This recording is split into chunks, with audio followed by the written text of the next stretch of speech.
The metal detector's shriek pierced through Terminal C's morning chaos like a blade through silk. Maya Chen didn't look up from her position at Gate 47 security checkpoint, her weathered hands continuing their methodical dance across the X-ray. Monitor's glowing screen.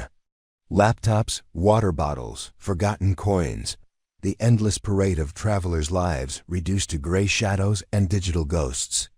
She'd been watching these shadows for 3 years, 4 months, and 17 days. Not that anyone was counting. Preparing and narrating this type of story took us long efforts and hard work. So if you are enjoying the story, please consider subscribing to our channel. The alarm belonged to another checkpoint, another guard's problem. Maya's world had shrunk to this 10 by 12 rectangle of linoleum and institutional carpeting, bordered by stanchions and the constant hum of fluorescent lights that made everyone look sick. Her supervisor, Derek, barely glanced her way anymore. To him, she was furniture, reliable, unremarkable furniture that showed up on time and never complained about the overtime. "Ma'am, please step aside," Maya heard herself saying to a business traveler whose carry-on had triggered a secondary screening. The woman's Hermes bag contained the usual suspects: oversized perfume bottle, forgotten scissors from a craft project, keys that looked like weapons under the scanner's penetrating gaze. Maya's movements were precise, economical muscle memory from another life that most people here couldn't imagine. The morning rush was building toward its crescendo.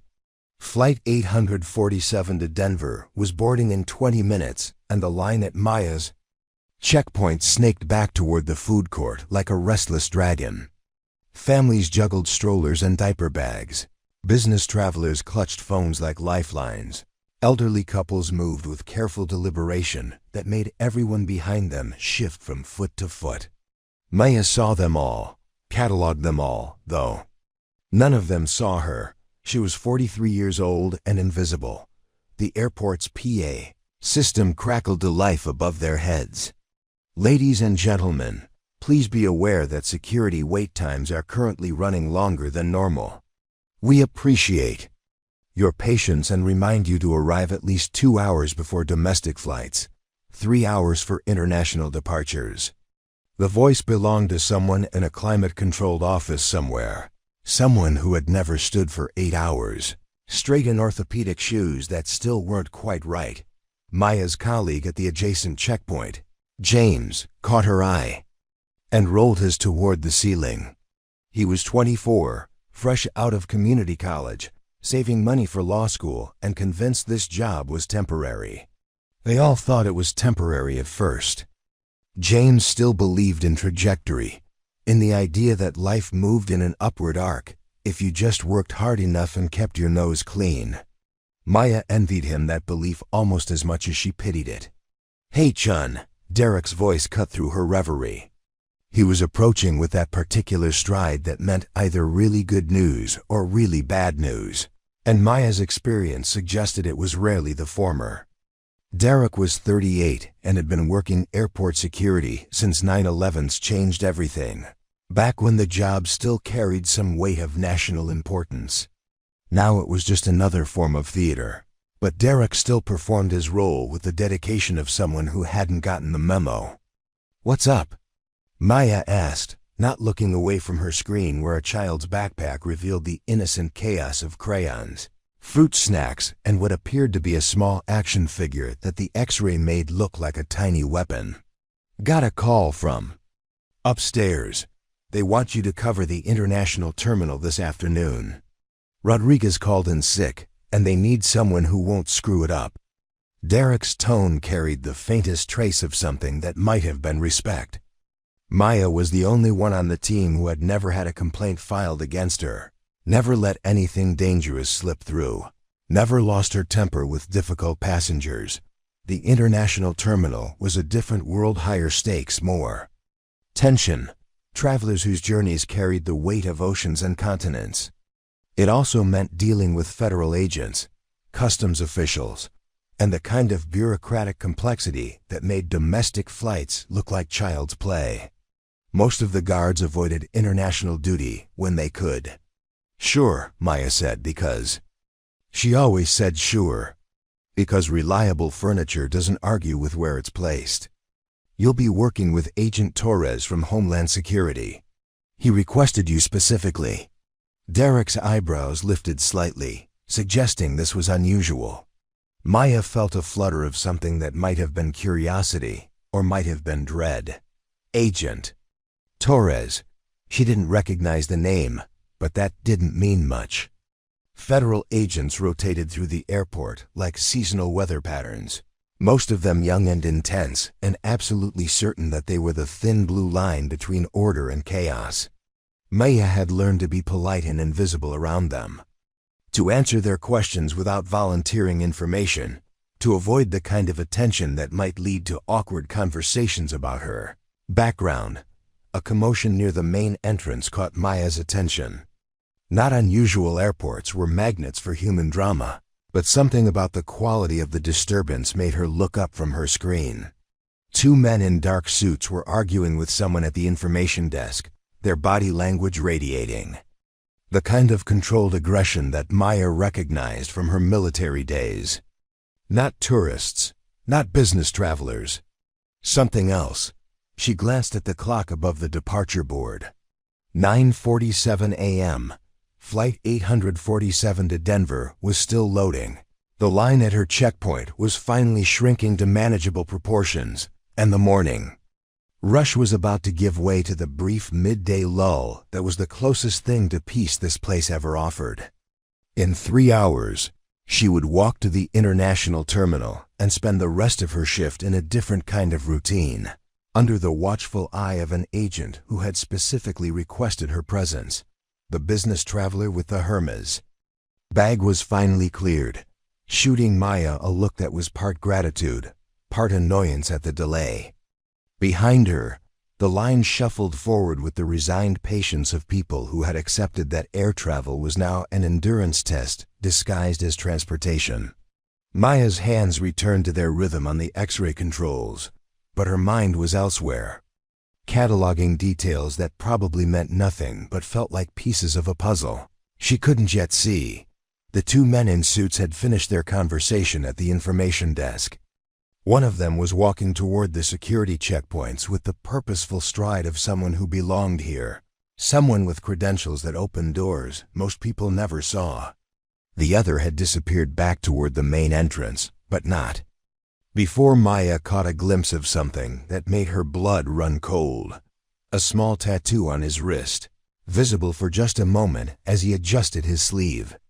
She had seen that symbol before, in briefings that were supposed to be classified, in intelligence reports from places where the enemy didn't wear uniforms and the front lines were everywhere, and nowhere at once. Maya's hands never paused in their work, but every nerve in her body was suddenly singing with recognition. This wasn't paranoia or PTSD or the hypervigilance that sometimes made civilian life feel like walking through a minefield. This was the real thing. The moment when all that training and experience crystallized into absolute certainty. Something was wrong at Denver International Airport. And somehow she was the only one who knew it. The man with the tattoo had vanished into the crowd. But Maya's enhanced awareness, a gift and curse from her military training, tracked the ripples of his passage.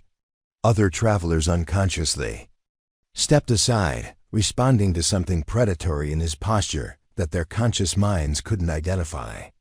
Maya had learned to read these subtle signals in places where missing them meant death, and every instinct she possessed was now screaming warnings. She forced herself to maintain normal breathing, normal posture, normal everything while her mind raced through possibilities.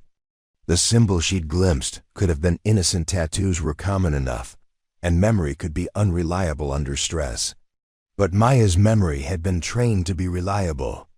She could still recall the exact angle of morning sunlight through a compound window in Kabul, the precise sound of gravel under boots during a midnight patrol, the way fear smelled different from adrenaline in the desert heat. The man approaching the security checkpoint wasn't trying to blend in. He moved with the confident stride of someone accustomed to authority. His suit expensive but practical, his shoes polished to mirror brightness. When he reached Maya's station, he withdrew a leather credential case with the fluid motion of someone who had done this thousands of times. "Agent Torres, Homeland Security," he said, his voice carrying just enough volume to be professional without attracting unnecessary attention. "I believe your supervisor mentioned I'd be working with you this afternoon." Maya glanced at the credentials.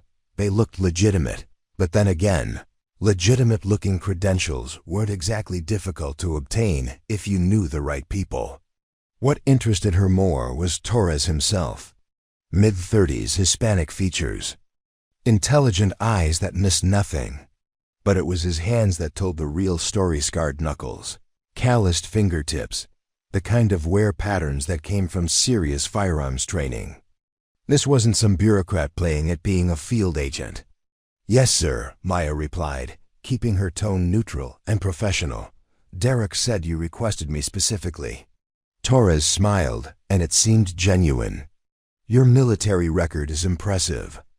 "Staff Sergeant Chen. Afghanistan, right? 2 tours?" Maya's blood chilled. Her employment application had mentioned military service, but not her rank or deployment history. That information would require a deeper background check, the kind that federal agents could access, but rarely bothered with for airport security. Personnel. Either Torres was being unusually thorough, or he had specific reasons for wanting to know about her combat experience. "Yes, sir," she said again, waiting to see where this was heading. "I'm hoping you might have noticed some unusual activity this morning," Torres continued, his voice dropping to a level that wouldn't carry beyond their immediate vicinity. "Passengers who didn't quite fit the normal patterns, maybe conversations that seemed off, anything that made you look twice." The question was phrased casually, but Maya caught the undercurrent of tension. This wasn't routine. Torres wasn't here because of a bureaucratic scheduling quirk. He was here because something specific was happening, something that required someone with combat experience and the kind of observational skills that most civilian security guards never developed. Maya glanced around the checkpoint area, noting the positions of her colleagues, the flow of passenger traffic, the blind spots that someone with bad intentions might exploit. "There were 2 men earlier," she said quietly. Dark suits, argued with information desk staff. One had a tattoo on his wrist. Something about their body language felt wrong. Torres's expression didn't change, but Maya caught the slight tightening around his eyes that suggested her observation had hit a nerve. "Can you describe the tattoo?" Maya closed her eyes for a moment, letting the trained memory reconstruction techniques take over. Small, maybe 2 inches across. Looked like interlocking circles or rings with what might have been text underneath. Too far away to read the words, but the design was distinctive.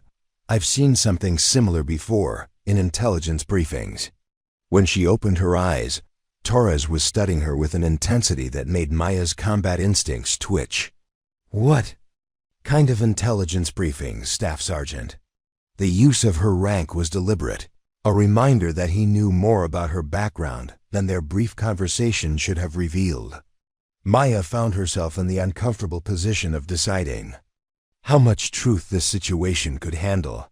Too little information might mean missing a chance to prevent something terrible. Too much might reveal capabilities that she preferred to keep hidden. "Counter-terrorism briefings," she said finally.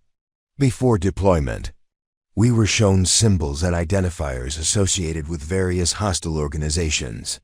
The tattoo looked familiar, but I can't place the specific group without seeing it again." Torres nodded slowly, as if her answer confirmed something he had already suspected. "I'm going to ask you to do something that might seem unusual. Maya, may I call you Maya?" When she nodded, he continued. "I need you to keep working your regular shift, but I want you to pay attention to everything. Passengers, staff, maintenance, workers, anyone who doesn't feel right. And I need you to trust me when I say that your military background might be more relevant today than it's been since you left the service." The words hit Maya like a physical blow. For 3 years, she had been slowly suffocating in the civilian world's careful mediocrity, convinced that her skills and experience had no place in a life measured by timesheets and performance reviews. The idea that her combat training might actually matter again was both terrifying and exhilarating. "What kind of threat are we looking at?" she asked. Doctores glanced around the checkpoint area, then leaned slightly closer. "The kind that doesn't announce itself with metal detectors and X-ray machines. The kind that requires someone who knows the difference between a tourist with a camera and a hostile conducting surveillance. Someone who can spot problems before they become disasters." Maya felt something awakening in her chest, a sense of purpose that had been dormant. For so long she had forgotten what it felt like. "What do you need me to do, for now?" "Exactly what you've been doing, but with your eyes open, the way they used to be." "Can you do that?" Maya straightened almost imperceptibly, her posture shifting from that of a tired security guard to something that belonged in a briefing room or a forward operating base. "Yes, sir." Torres studied her for a moment longer, then nodded. "Good. I'll be in contact within the hour. And Maya, if you see those men again, or anyone else who sets off your instincts, don't approach them. Find me immediately." He disappeared into the crowd with the same purposeful efficiency he had brought to their conversation, leaving Maya alone with questions that multiplied like shadows in late afternoon sunlight. The morning rush was winding down, her checkpoint line finally manageable, but the familiar routine now felt like camouflage for something much more serious. Maya Chen was no longer invisible. For the first time in years, someone needed her to be exactly who she had always been underneath the TSA uniform and the carefully maintained anonymity. Creating this intense story requires significant time and effort to research and craft. If you're finding this thrilling, please hit the like button and share with others who enjoy action stories. The thought should have been comforting, but she couldn't shake the feeling that whatever was coming would test every skill she had learned in the desert, and maybe some she hadn't known she possessed. The metal detector shrieked again, but this time Maya was listening to everything else, the conversations floating past her station, the rhythm of footsteps on polished floors, the subtle changes in air pressure that might mean nothing or might mean everything.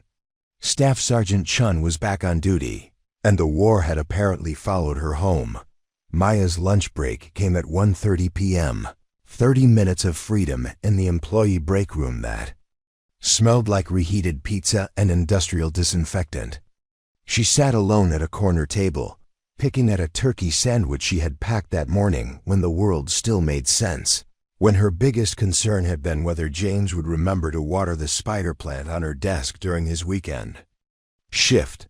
The break room was nearly empty, just Maya and 2 custodial workers discussing overtime schedules in rapid Spanish. She had learned enough of the language during her deployments to follow their conversation, something about covering shifts and someone's kid needing surgery. Normal problems, human-scale problems, the kind of difficulties that could be solved with scheduling adjustments and health insurance claims. Maya closed her eyes and tried to remember what normal felt like. 3 years ago, when she had first started this job, the transition from military to civilian life had been jarring enough to keep her awake for weeks. Every sound seemed either too loud or too quiet. Every face belonged to either a potential ally or potential threat. Every routine felt like an elaborate performance designed to convince the world that she belonged in places where nobody wore armor or carried weapons as a matter of course. The adjustment had been gradual, measured in small surrenders. She stopped checking corners when she entered rooms. She learned to ignore the tactical disadvantages of sitting with her back to doors. She trained herself to see passengers as customers rather than potential hostiles, to treat suspicious behavior as minor rule violations rather than security threats worthy of lethal force. Month by month, year by year, she had become smaller, quieter, more forgettable. It had been a kind of peace, Even if it felt like dying by inches. Maya's phone buzzed against the table. A text from her sister Linda in Sacramento. "How's work? Still planning to visit for Mom's birthday?" The message was accompanied by a photo of Maya's 4-year-old niece Emma, grinning gap-toothed at the camera while clutching a stuffed elephant that had somehow acquired a miniature combat helmet. Smiled despite herself. Emma was the only person in her family who seemed genuinely excited about Maya's military background. While other adults either avoided the subject or offered uncomfortable platitudes about service and sacrifice, Emma demanded stories about helicopters and faraway places where Maya had been important in ways that a 4-year-old could understand. Maya's deployment photos were Emma's favorite bedtime entertainment. Pictures of desert landscapes that looked like alien planets. Group shots of soldiers who had become Emma's imaginary friends. Vehicles that existed solely to fuel a preschooler's dreams of adventure. Linda's birthday party was 3 weeks away, and Maya had promised to take time off for the weekend visit. It would mean sitting around Linda's kitchen table, listening to updates about the neighbors and Emma's preschool teachers, pretending that her life in Denver was equally rich with meaningful details. Maya loved her sister desperately, but she had never found a way to explain that her current existence felt like an extended form of hiding, a strategic withdrawal from everything that had once defined her identity. Her phone buzzed again, this time with an unknown number. The message was brief: "Coffee shop near gate 23. 5 minutes." No signature, but Maya recognized the authoritative tone even in text form. Agent Torres had found another way to complicate her carefully managed routine. Maya wrapped up her sandwich and disposed of her trash with the same methodical efficiency she brought to everything else. The custodial workers nodded politely as she left Miguel and Carlos. She remembered their names because remembering details was both a professional necessity and a lingering habit from places where knowing who belonged could be the difference. Between life and death. The walk to gate 23 took her through the heart of the terminal's afternoon lull. Passengers moved with less urgency than during the morning rush. Maintenance crews worked more visibly, and the whole building seemed to exhale slightly as the day settled into its middle rhythms. Maya found herself unconsciously cataloging faces, noting inconsistencies between clothing and behavior, watching for the kinds of details that Torres seemed to think might be relevant. The coffee shop was one of those generic airport franchises, designed to look welcoming and familiar regardless of geography. Torres was already seated at a corner table, positioned so he could observe both the main concourse and the gate areas beyond. Maya approved of his tactical awareness, even as she wondered what kind of federal agent needed to meet in coffee shops rather than secure offices. "Thanks for coming," Torres said as she approached. He gestured to a second coffee cup sitting across from him. "Black, no sugar. Military habit, right?" Maya sat down and accepted the coffee gratefully. "You seem to know a lot about my habits, Agent Torres." "Miguel Torres," he said, offering what appeared to be a genuine smile. "And yes, I've done my homework." Staff Sergeant Maya Chen, 3rd Infantry Division. Deployed to Afghanistan twice, served primarily as a designated marksman with specialized training in long-range reconnaissance and counter-sniper operations. Honorably discharged after an IED incident left you with permanent hearing damage in your left ear and a medical recommendation against further combat duty. Maya's coffee cup stopped halfway to her lips.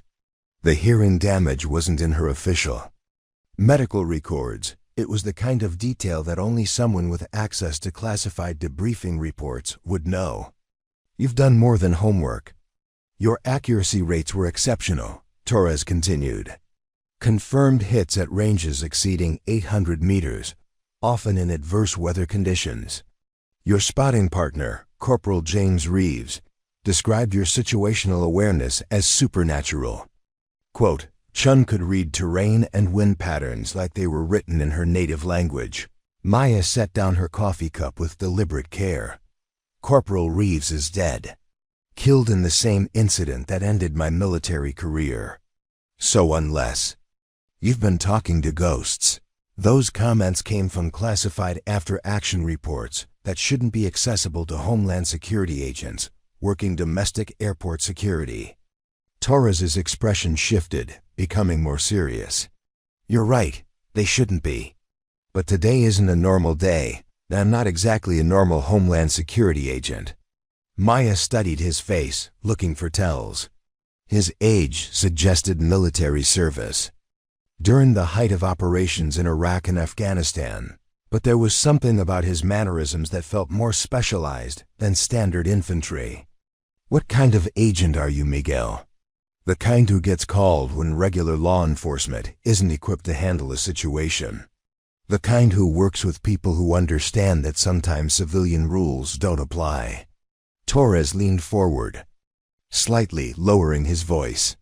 Maya, we have intelligence suggesting that Denver International is being targeted for a coordinated attack. Not the usual terrorist playbook, no bombs, no hijackings, nothing that conventional security measures are designed to detect. Maya felt her pulse quicken, but her voice remained steady. What kind of attack? The kind that requires someone with your specific skill set to prevent it.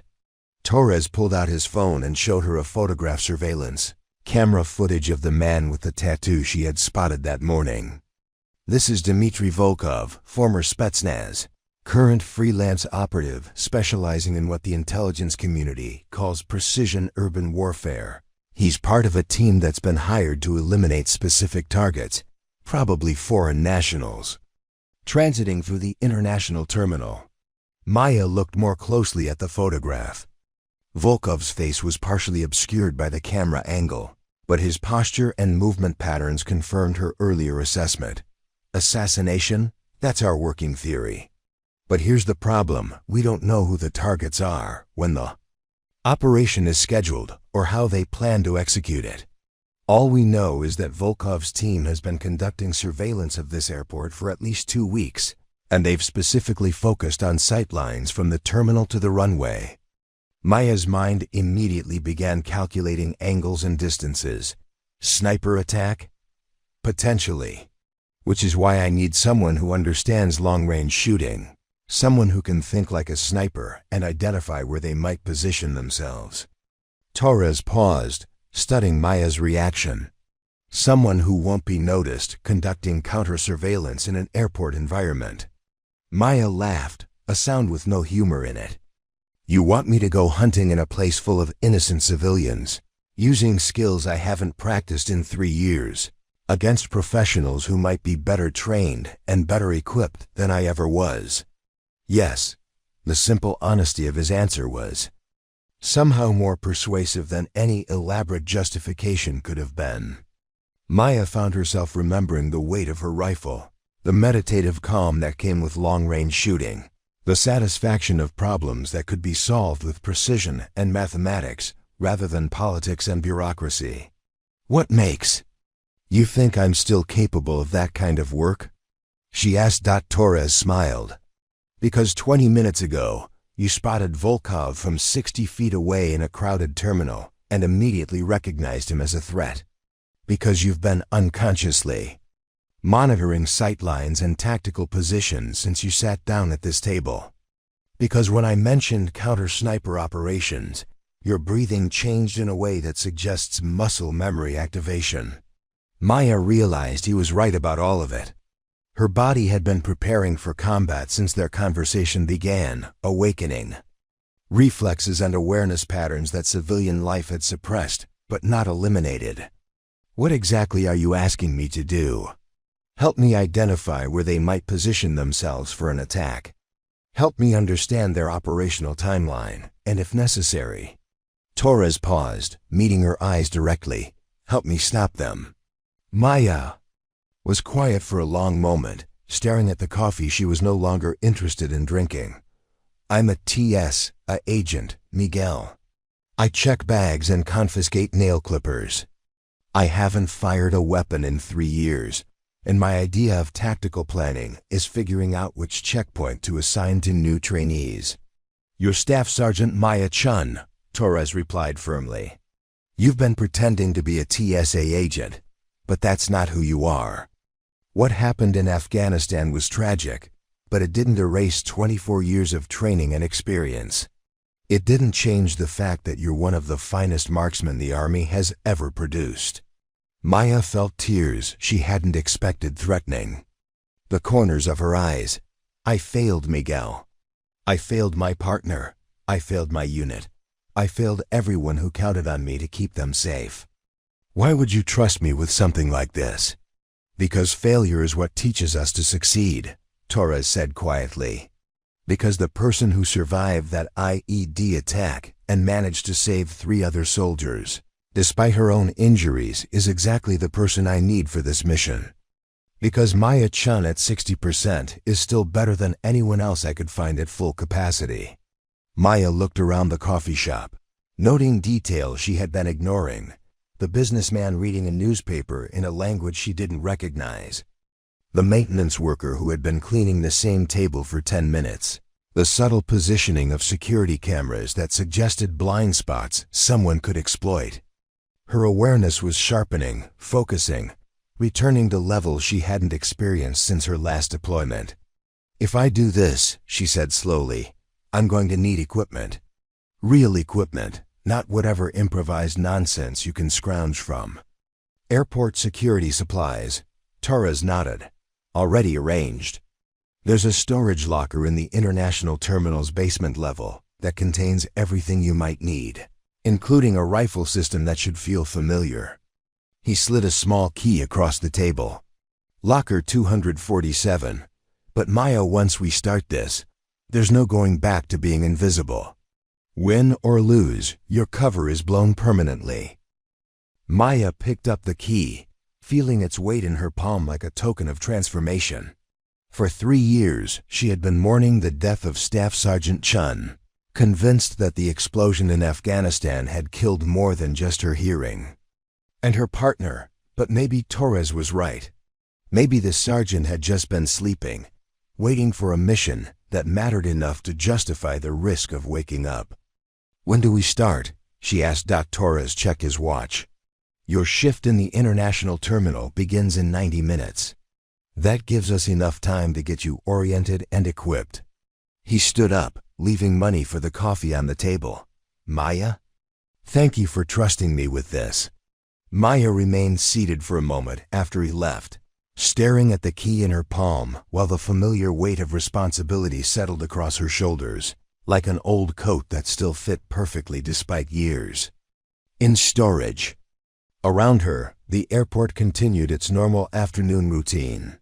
Thousands of people moving toward destinations they took for granted, protected by systems they didn't understand and personnel they didn't notice. In 90 minutes, Maya Chen would walk into the international terminal as herself for the first time in 3 years. The thought terrified and exhilarated her in equal measure, but more than anything else, it felt like coming home. The international terminal's basement level existed in a state of perpetual twilight, illuminated by harsh fluorescent strips that cast everything in shades of gray and institutional beige. Maya descended the service stairs with the key Torres had given her, her footsteps echoing off concrete walls that seemed designed to muffle both sound and hope. This was the hidden infrastructure that kept the airport functioning, the maze of mechanical rooms, storage areas, and utility corridors that passengers never saw and most employees tried to forget. Locker 247 was tucked into an alcove between the air handling system and what appeared to be a telecommunications hub. Maya inserted the key with steady hands, though her heart was hammering against her ribs like a caged bird, desperate for flight. The lock turned with a soft click that seemed to resonate through her entire body. Inside the locker was a case that Maya recognized immediately: military-grade hard shell, designed to protect sensitive equipment from shock, moisture, and the general chaos of field deployment. She lifted it out carefully, noting its weight and balance, the familiar heft of precision instruments built for serious work. The case opened to reveal a sight that made her breath catch in her throat. The rifle was a Remington M24 or something. Very much like it, bolt action, match-grade barrel, the kind of weapon system that had been her constant companion through 2 deployments and countless hours of training. But this wasn't military surplus or some civilian hunting modification. This was current generation hardware, upgraded with modern optics and a suppressor that suggested someone had expected stealth to be a priority. Maya's hands moved over the weapon with the automatic precision of muscle memory that had never quite faded. She checked the action, tested the trigger pull, examined the scope mounting system that had been adjusted to specifications she had used years ago. Someone had done their homework with frightening thoroughness. This rifle had been configured specifically for her preferences, down to the stock length and cheek rest positioning that matched her firing stance. The case also contained ammunition, a spotting scope, range cards for the airport's major sight lines, and a small tablet computer that displayed real-time surveillance footage from dozens of cameras throughout the terminal. Maya realized she was looking at a level of preparation that went far beyond Torres's casual mention of equipment availability. This was a full operational setup, the kind of resource investment that suggested either serious federal involvement or something much worse. She was still examining the tablet when her phone buzzed with an encrypted text message. Volkov team has been confirmed active. 3 additional operatives identified. Time frame accelerated. Report to International Security Office immediately. Maya secured the case and made her way back to the upper levels, moving through the terminal with renewed awareness of angles, cover positions, and potential problems. The international terminal was busier than the domestic sections, filled with travelers whose journeys carried the weight of oceans and continents, but also with the additional security presence that made these spaces feel more tense, more watchful. The International Security Office was located behind an unmarked door near the customs area, accessible only with keycards that regular TSA personnel never received. Torres was waiting for her inside, along with 2 other people Maya didn't recognize. A woman in her 50s with the bearing of military command, and a younger man whose nervous energy suggested either recent academy graduation or serious stimulant abuse. Maya, meet Colonel Sarah Martinez, currently assigned to Joint Terrorism Task Force Coordination, Torres said without preamble, and Agent David Kim, ENSA liaison. This is Staff Sergeant Maya Chen. Colonel Martinez looked Maya up and down with the evaluative gaze of someone accustomed to making rapid assessments of personnel under pressure. Your reputation precedes you, Sergeant. Agent Torres has briefed us on your capabilities. Maya felt the subtle shift in atmosphere that came with military hierarchy asserting itself. These weren't airport security personnel or even regular federal agents. This was something closer to a Joint Operations Command. The kind of high-level coordination that only happened when civilian authorities had decided a situation required military solutions. With respect, Colonel, I'm not sure what my capabilities are at this point, Maya said honestly. It's been 3 years since I've done this kind of work. Your psychological evaluation suggests otherwise, Agent Kim interjected, consulting a tablet that apparently contained more information about Maya than she was comfortable with anyone possessing. Combat stress indicators are within normal range. Situational awareness testing shows minimal degradation, and your physical conditioning is actually better than it was during active service. Maya stared at him. What psychological evaluation? The one conducted during your TSA employment interviews, Torres explained. Standard protocol includes assessment batteries that can identify personnel with specialized backgrounds. We've been monitoring employees with relevant military experience since the program began. The casual mention of monitoring sent a chill down Maya's spine. How many airport security employees are you watching? That's not relevant to the current situation, Colonel Martinez said briskly. What matters is that we have confirmed intelligence about an imminent attack, and you represent our best chance of preventing it. Maya looked around the small office. taking in the communication equipment, tactical displays, and general atmosphere of barely controlled urgency. What kind of attack are we looking at? Torres activated a wall-mounted display that showed aerial views of the airport. Volkov's team has been conducting reconnaissance for 2 weeks. They've focused primarily on sightlines from the international terminal to specific runway positions, particularly areas where aircraft park for extended periods during international arrivals. Red lines appeared on the display, showing potential sniper positions that offered clear fields of fire to critical areas. Maya studied the angles automatically, her mind calculating ranges and environmental factors without conscious effort. These positions are all inside the terminal building. They're planning to shoot from passenger areas. That's our assessment, Colonel Martinez confirmed, which creates obvious complications for response protocols. We can't simply evacuate the terminal without triggering their operation prematurely, and we can't position conventional security forces without alerting them to our awareness of the threat. Maya traced the sightlines with her finger, noting the tactical problems inherent in each position. Indoor shooting at these ranges with civilian populations, they'd need suppressed weapons and carefully planned escape routes. What's the target? Agent Kim consulted his tablet. Air Force 2 is scheduled to arrive at 6:30 p.m., carrying the Vice President's delegation returning from trade negotiations in Seoul.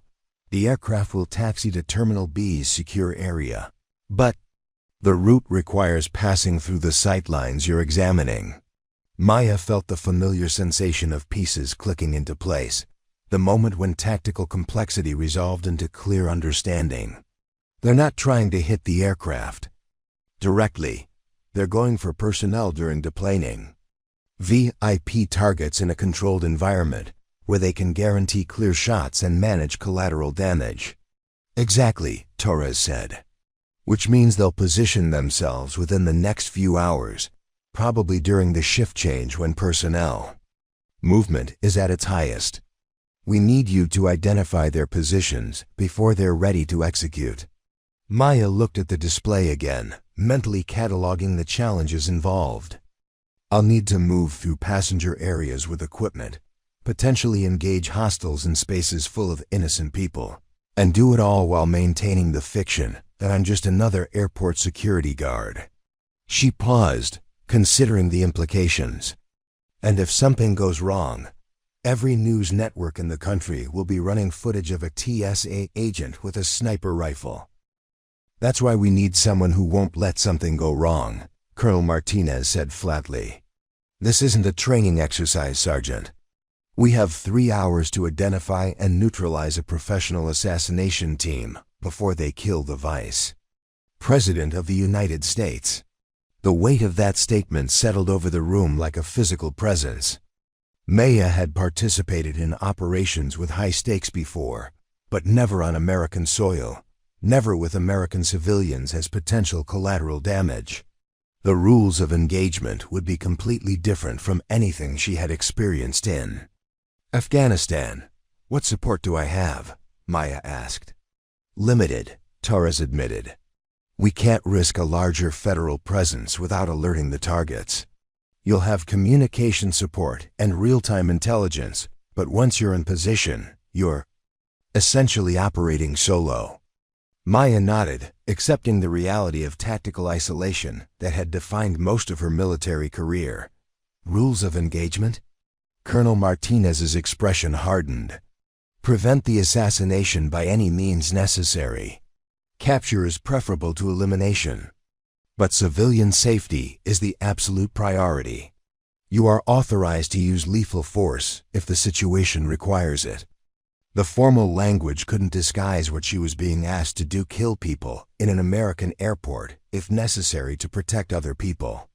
Maya had killed before, in circumstances where the moral calculus was clear and the enemy was defined by uniform and geography.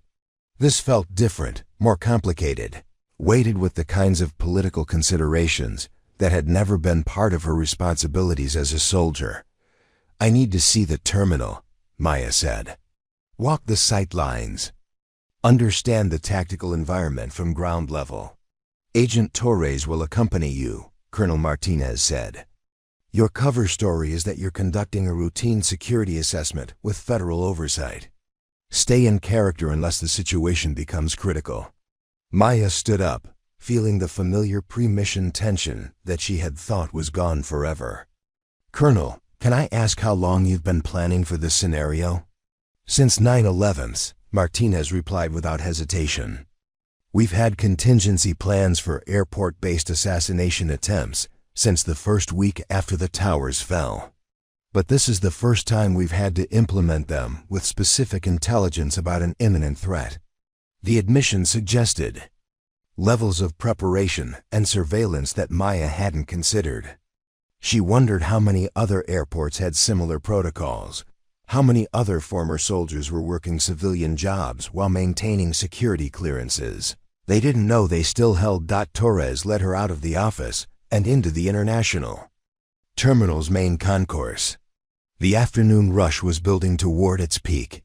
Families and business travelers moving through the space with the focused urgency of people trying to make connections and meet schedules. Maya forced herself to see them as more than potential obstacles or complications. These were the people she was being asked to protect, each one carrying their own stories and destinations and reasons for believing that air travel was safe. Enough to be routine. The most likely sniper positions are on the upper level, Torres said quietly as they walked. Food court area, departure lounges with windows facing the tarmac, anywhere with elevation and clear sight lines to the secure aircraft parking area. Maya looked up at the terminal's architecture soaring ceilings, multiple levels connected by escalators and walking bridges, enormous windows that provided spectacular views of the runways. It was beautiful and functional, designed to move thousands of people efficiently while creating an impression of openness and transparency. It was also a sniper's paradise, full of elevated positions with excellent visibility and multiple escape routes. They took the escalator to the upper level, Maya's eyes automatically cataloging angles and distances. The food court was busy, but not crowded, filled with travelers killing time between connections. Several tables offered clear views of the tarmac through floor-to-ceiling windows, and Maya noted that someone could easily conceal a rifle case among the kind of luggage and personal items that accumulated around airport seating areas. Range to the secure parking area? Maya asked quietly. Torres consulted a small device that looked like a smartphone, but was probably something more specialized. 400 meters from the food court windows, 320 from the departure lounge. Observation deck. Maya mentally calculated the ballistics. Both distances were well within the capability of a trained marksman with quality equipment, especially for stationary targets in predictable locations. Wind conditions? Variable, but generally calm. Interior shots wouldn't be significantly affected by weather. They continued their reconnaissance, Torres pointing out security camera positions and emergency protocols, while Maya absorbed details that would matter if shooting became necessary. The terminal's layout was more complex than it appeared from ground-level. Multiple sight lines intersected in ways that could create crossfire situations, and the civilian population density meant that any engagement would require precision that left no margin for error. Maya, Torres said as they paused near a departure lounge window, there's something else you need to know. The intelligence about this operation came from a source who might not be reliable. Maya turned to look at him. What kind of source? Former Russian intelligence, currently in witness protection. He provided information about Volkov's team in exchange for immunity on unrelated charges. Torres's expression was troubled. It's possible this is a setup, that we're being manipulated into taking action that serves someone else's agenda. The possibility hadn't occurred to Maya, but it made sense in the paranoid calculus of international intelligence work. You think this might be designed to make us shoot first and justify questions later? I think it's possible, Torres admitted. Which is why I need someone who can make tactical decisions in real time, someone who won't pull the trigger unless they're absolutely certain it's necessary. Maya absorbed this information while watching passengers move through the departure lounge below them. Families saying goodbye, business travelers focused on their phones, elderly couples helping each other navigate the complexities of modern air travel. The idea that someone might be using these innocent people as props in an elaborate deception made her stomach clench with anger. If this is a setup, what's the real objective? She asked. Could be anything. Discrediting airport security, creating a diplomatic incident, justifying increased surveillance powers, or simply eliminating someone who knows too much about Russian operations in the United States. Torres paused, studying Maya's reaction. The question is whether you're willing to proceed despite the uncertainty. Maya was quiet for a moment, watching a young mother struggle with an oversized carry-on bag while trying to keep track of two small children. In Afghanistan, we never had perfect intelligence. We made decisions based on incomplete information and hoped we were protecting more people than we were putting at risk. This is different, Torres pointed out. The people at risk are American civilians who didn't sign up for any of this. No, Maya said firmly. It's exactly the same. People in danger, limited information, and the need to make a decision that matters. She met Torres's eyes directly. If there's even a chance that the vice president is going to be assassinated in this terminal, then we have to act as if the threat is real. Everything else is just noise. Torres nodded slowly. I was hoping you'd say that.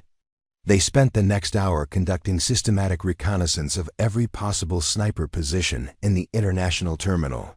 Maya's military training kicked in completely, transforming her from a TS, an agent conducting a routine inspection, into a professional warrior mapping a battlefield.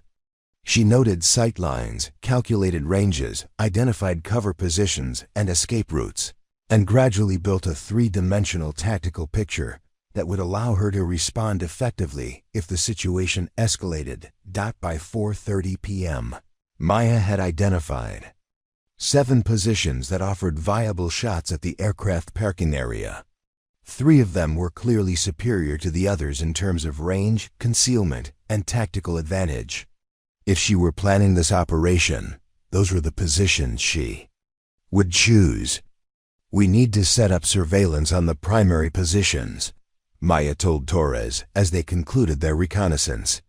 Motion detectors, cameras, anything that can give us early warning when they start moving into place. Already done, Torres replied.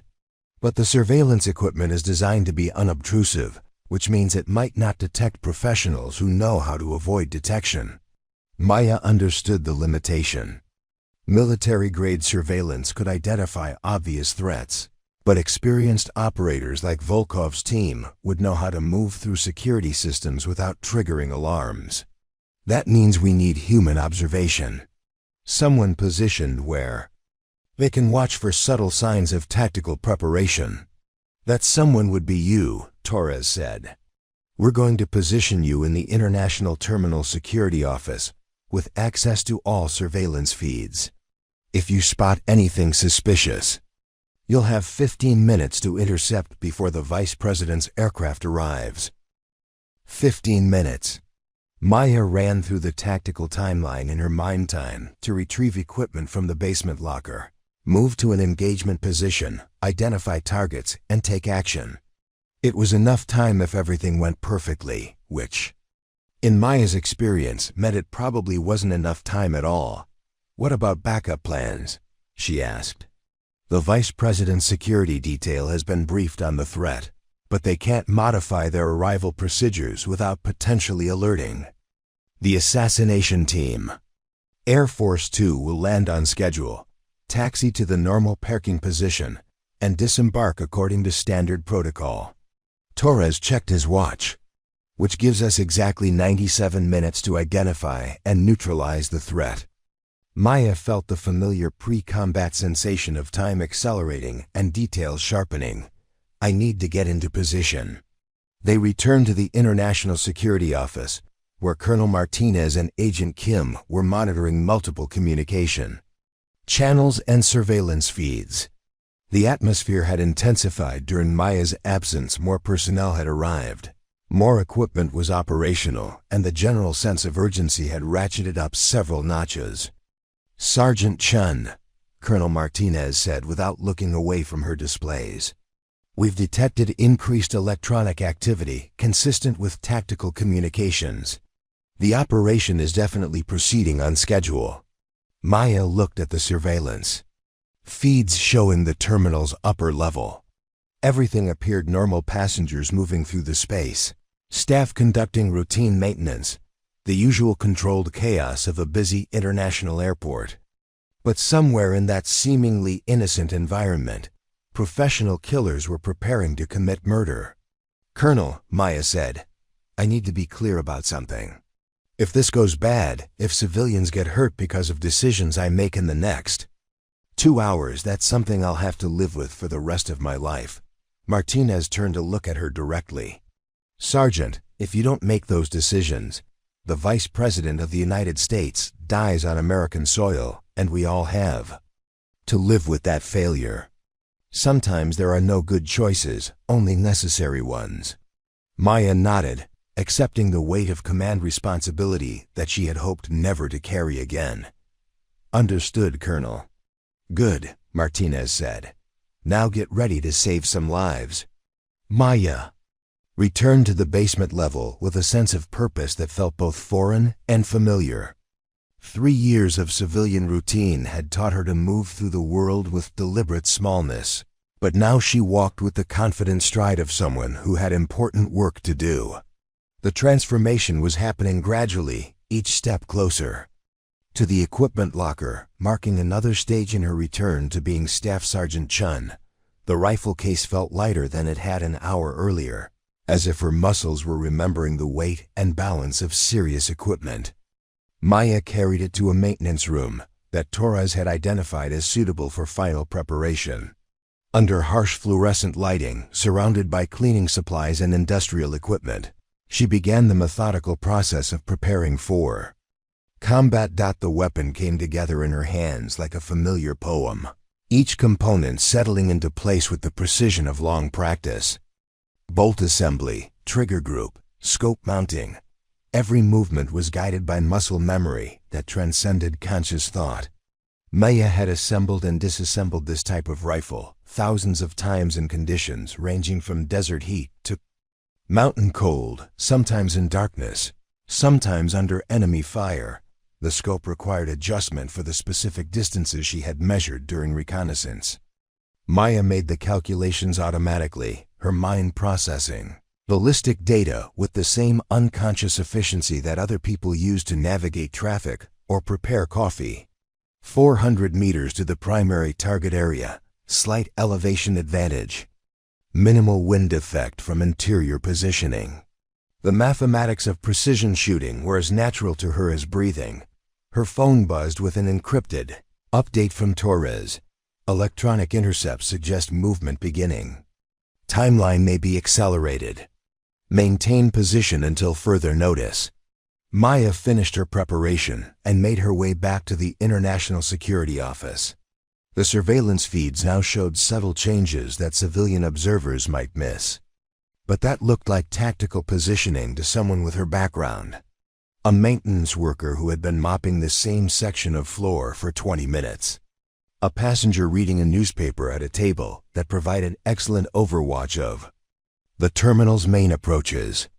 2 men in business suits whose positioning suggested they were providing security for someone who hadn't yet appeared. "There," Maya said, pointing to the surveillance monitor.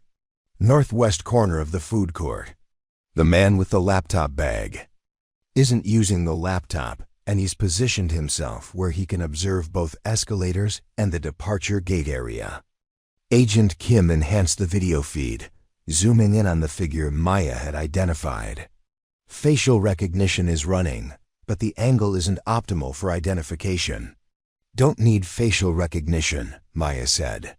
"Look at his posture, the way he's scanning the environment." That's not someone waiting for a flight, that's someone conducting surveillance.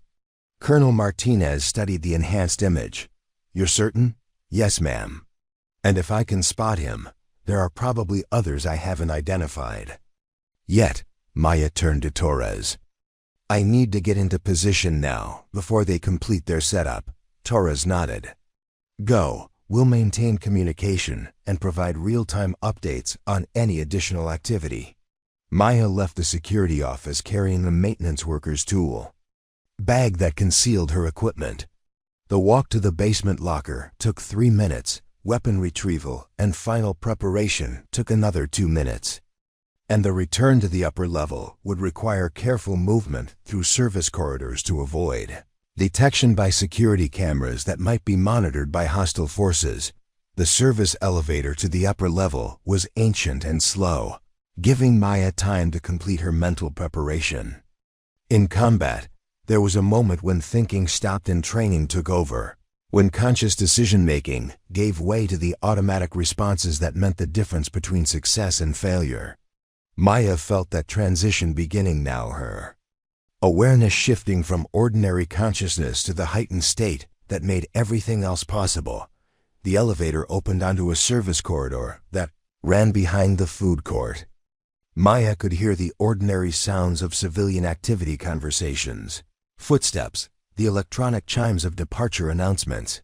But underneath those normal sounds, her trained hearing detected something else, the subtle acoustic signature of people moving with tactical awareness, the careful positioning of individuals who were preparing for action. Maya's earpiece crackled with Torres's voice. 2 additional subjects identified. Upper-level observation deck near the International Departures Board. They're not moving like tourists. Maya consulted the tablet that displayed real-time surveillance feeds. She could see the figures Torres had identified, their positioning, confirming her worst fears about the tactical situation. This wasn't a simple assassination attempt. It was a coordinated operation, involving multiple shooters and carefully planned fields of fire. How many are we looking at? Maya whispered into her microphone. Minimum of 4, possibly 6. They're using a classic Overwatch pattern, multiple positions with overlapping coverage. Torres's voice carried the tension of someone who understood the implications. Maya, this is bigger than we anticipated. Maya found a position near a service door that provided visual access to the food court while keeping her concealed from casual observation. Through the small window, she could see the man with the laptop bag that she had identified earlier. He was still maintaining his surveillance position, but now he was communicating with someone via what appeared to be a Bluetooth earpiece. Torres, they're coordinating. We're looking at a synchronized attack with multiple elements. Maya watched the suspect's movements, noting the professional discipline that kept his communications brief and his positioning optimal. This isn't just about killing the vice president. They're planning something that requires this level of coordination. What do you think the real objective is? Maya studied the tactical picture, trying to understand the operational logic behind what she was observing. Could be a diversion. Kill the VP to draw attention while the real operation happens somewhere else. Or maybe they're planning to take hostages, use the assassination as leverage for something bigger. Her earpiece crackled again. Air Force 2 is beginning its approach. ETA 22 minutes to parking position. 22 minutes. Maya felt time compressing, the familiar sensation of tactical urgency that made every second precious and every decision critical. She needed to identify all hostile positions, understand their coordination patterns, and determine the optimal way to disrupt their operation without creating a civilian casualty situation. Colonel Martinez, Maya said quietly into her microphone, I need authorization to begin interdiction. We can't wait for them to complete their positioning. Negative, Sergeant. Hold position until we have positive identification of hostile intent. We cannot engage based on suspicious behavior alone. Maya understood the political necessity behind the order, but it conflicted with every tactical instinct she possessed. In Afghanistan, suspicious behavior was hostile intent. The luxury of waiting for confirmation was something they couldn't afford when the stakes were measured in lives. But this wasn't Afghanistan, and the rules were different, even if the danger was the same. Copy that, Colonel. Maintaining observation. Maya watched the food court area while monitoring the surveillance feeds on her tablet. The tactical picture was becoming clearer with each passing minute. The hostile forces were positioning themselves for a coordinated attack that would commence when the vice president's aircraft reached the parking area. They had planned for multiple contingencies, positioned backup shooters, and established communication protocols that suggested military-level training and preparation. It was, Maya realized, a professional operation conducted by people who understood exactly what they were doing, which meant that stopping them would require someone who understood what they were doing even better. Her earpiece crackled. Movement on the observation deck. 2 subjects approach in primary sniper position. Maya enhanced the surveillance feed and watched 2 men in maintenance uniforms moving through the departure lounge area. Their clothing was authentic, their equipment appeared legitimate, but their movement patterns were wrong. Real maintenance workers moved with the casual efficiency of people familiar with their environment. These men moved with the careful awareness of operators conducting a high-risk mission. "That's them," Maya whispered. "They're moving into final position. Air Force 2 on final approach," Torres reported. 15 minutes to parking. 15 minutes until the vice president's aircraft would taxi into the kill zone that the assassination team had so carefully prepared. Maya watched the maintenance workers reach their position near the floor-to-ceiling windows that provided perfect sight lines to the aircraft parking area. One of them was carrying what appeared to be a routine tool case, but Maya could see that it was the wrong size and shape for maintenance equipment.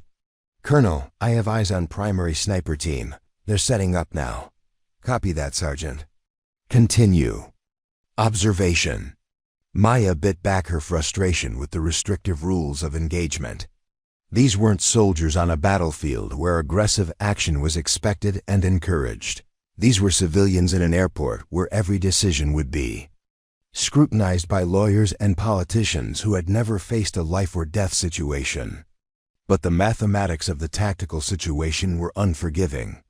Once the assassination team completed their setup, innocent people would die. "Torres," Maya said quietly, "what's the abort protocol for Air Force 2? They can divert to Peterson Air Force Base, but that requires presidential authorization and at least 10 minutes advance notice." Torres paused. "Are you suggesting we abort the mission based on suspicious activity?" Maya watched the maintenance workers through her surveillance feed. They had reached their position and were beginning to unpack their equipment with the methodical precision of professionals who had rehearsed this operation multiple times. "I'm suggesting that in 8 minutes, those men are going to have a clear shot at the Vice President of the United States, and we're going to be too late to stop them." The radio frequency was quiet for a moment, then Colonel Martinez's voice came through with the crisp authority of command decision. "Sergeant Chen, you are cleared to approach and investigate. Do not engage unless fired upon or unless innocent lives are in immediate danger." Maya felt the familiar surge of adrenaline that marked the transition from observation to action. "Copy that, Colonel. Moving to intercept." She left her concealed position and entered the food court area, moving with the casual stride of a security guard conducting routine patrol. The laptop surveillance operator noticed her immediately. Maya could see his posture shift slightly, his attention focusing on her movement. But he made no aggressive moves, maintaining his cover identity while probably warning his team about potential interference. Maya walked toward the departure lounge area, where the maintenance workers were setting up their equipment. As she got closer, she could see that her initial assessment had been correct. They were assembling what appeared to be a rifle system, working with the efficient coordination of people who had done this many times before.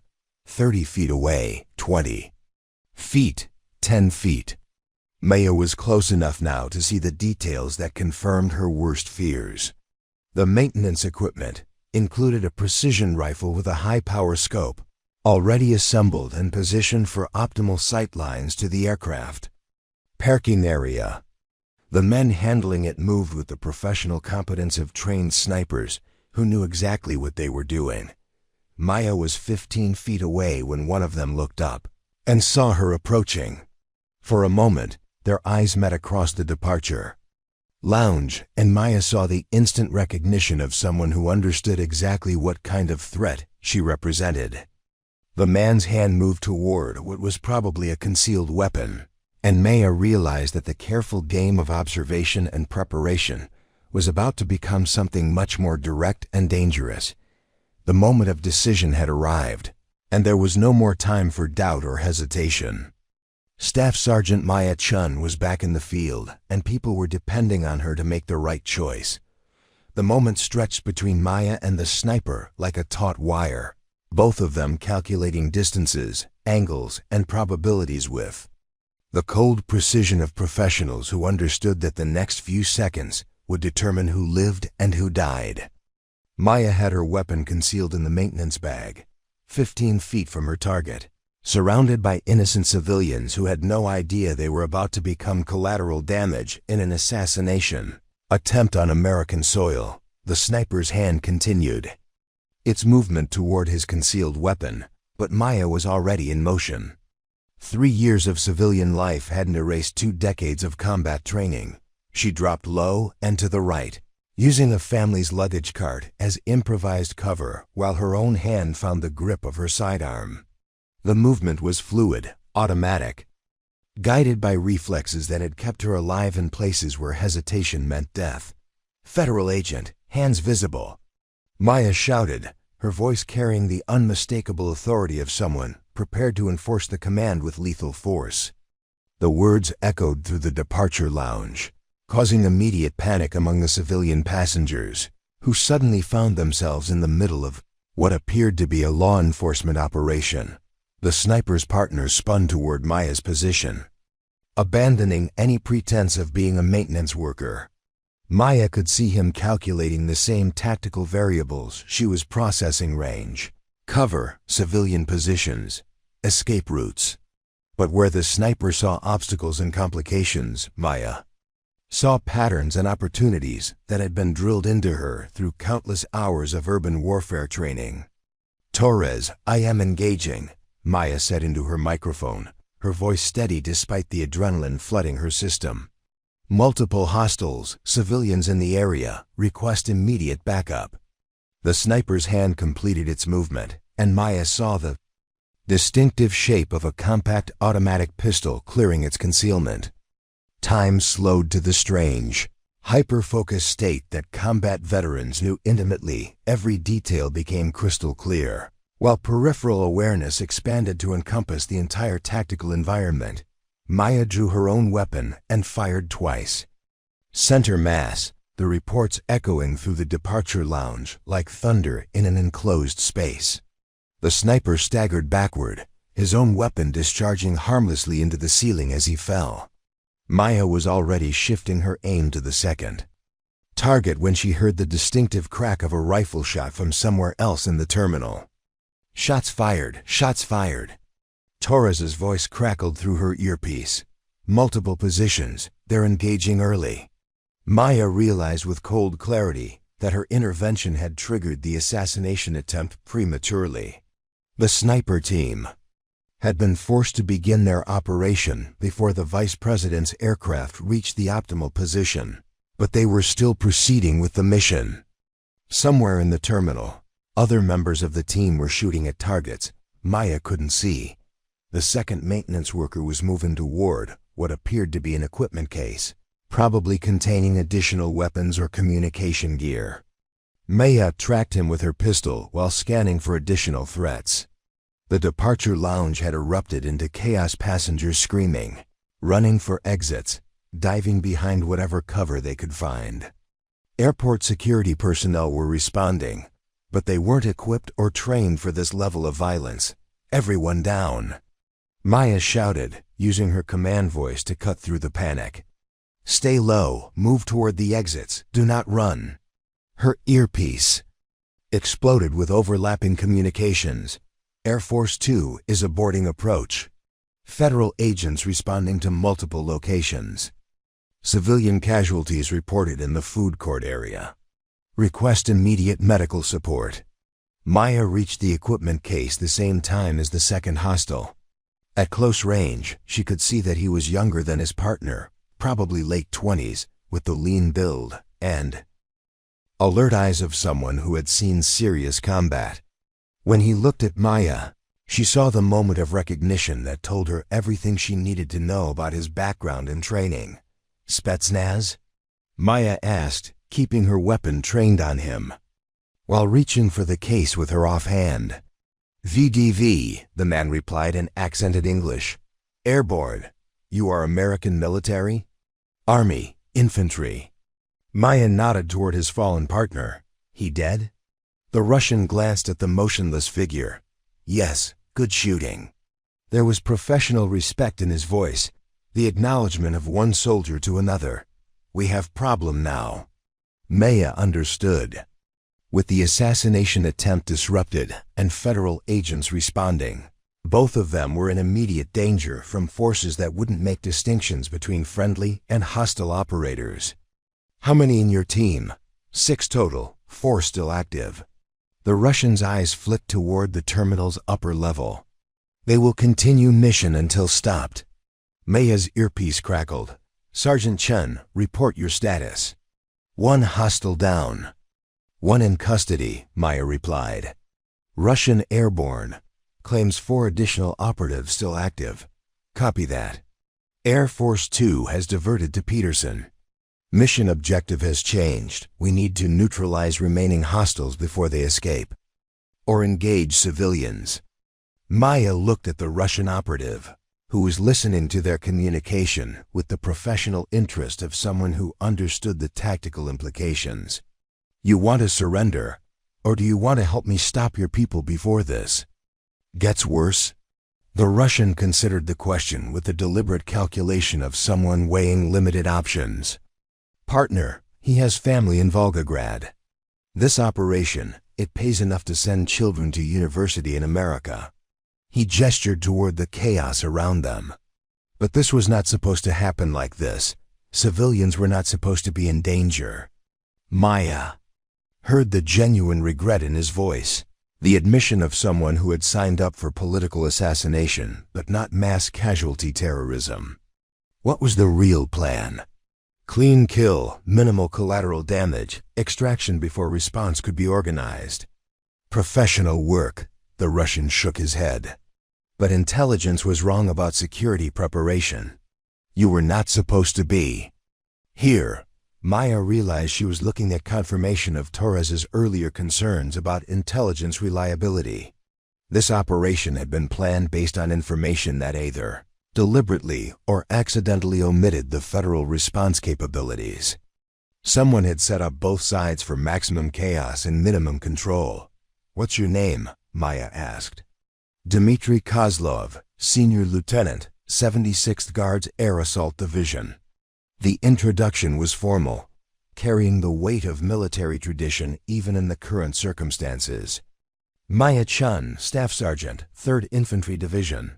Maya holstered her weapon, making a tactical decision based on instinct and experience. Dmitry, I need your help to stop this before innocent people die. Dmitry nodded slowly. What do you require?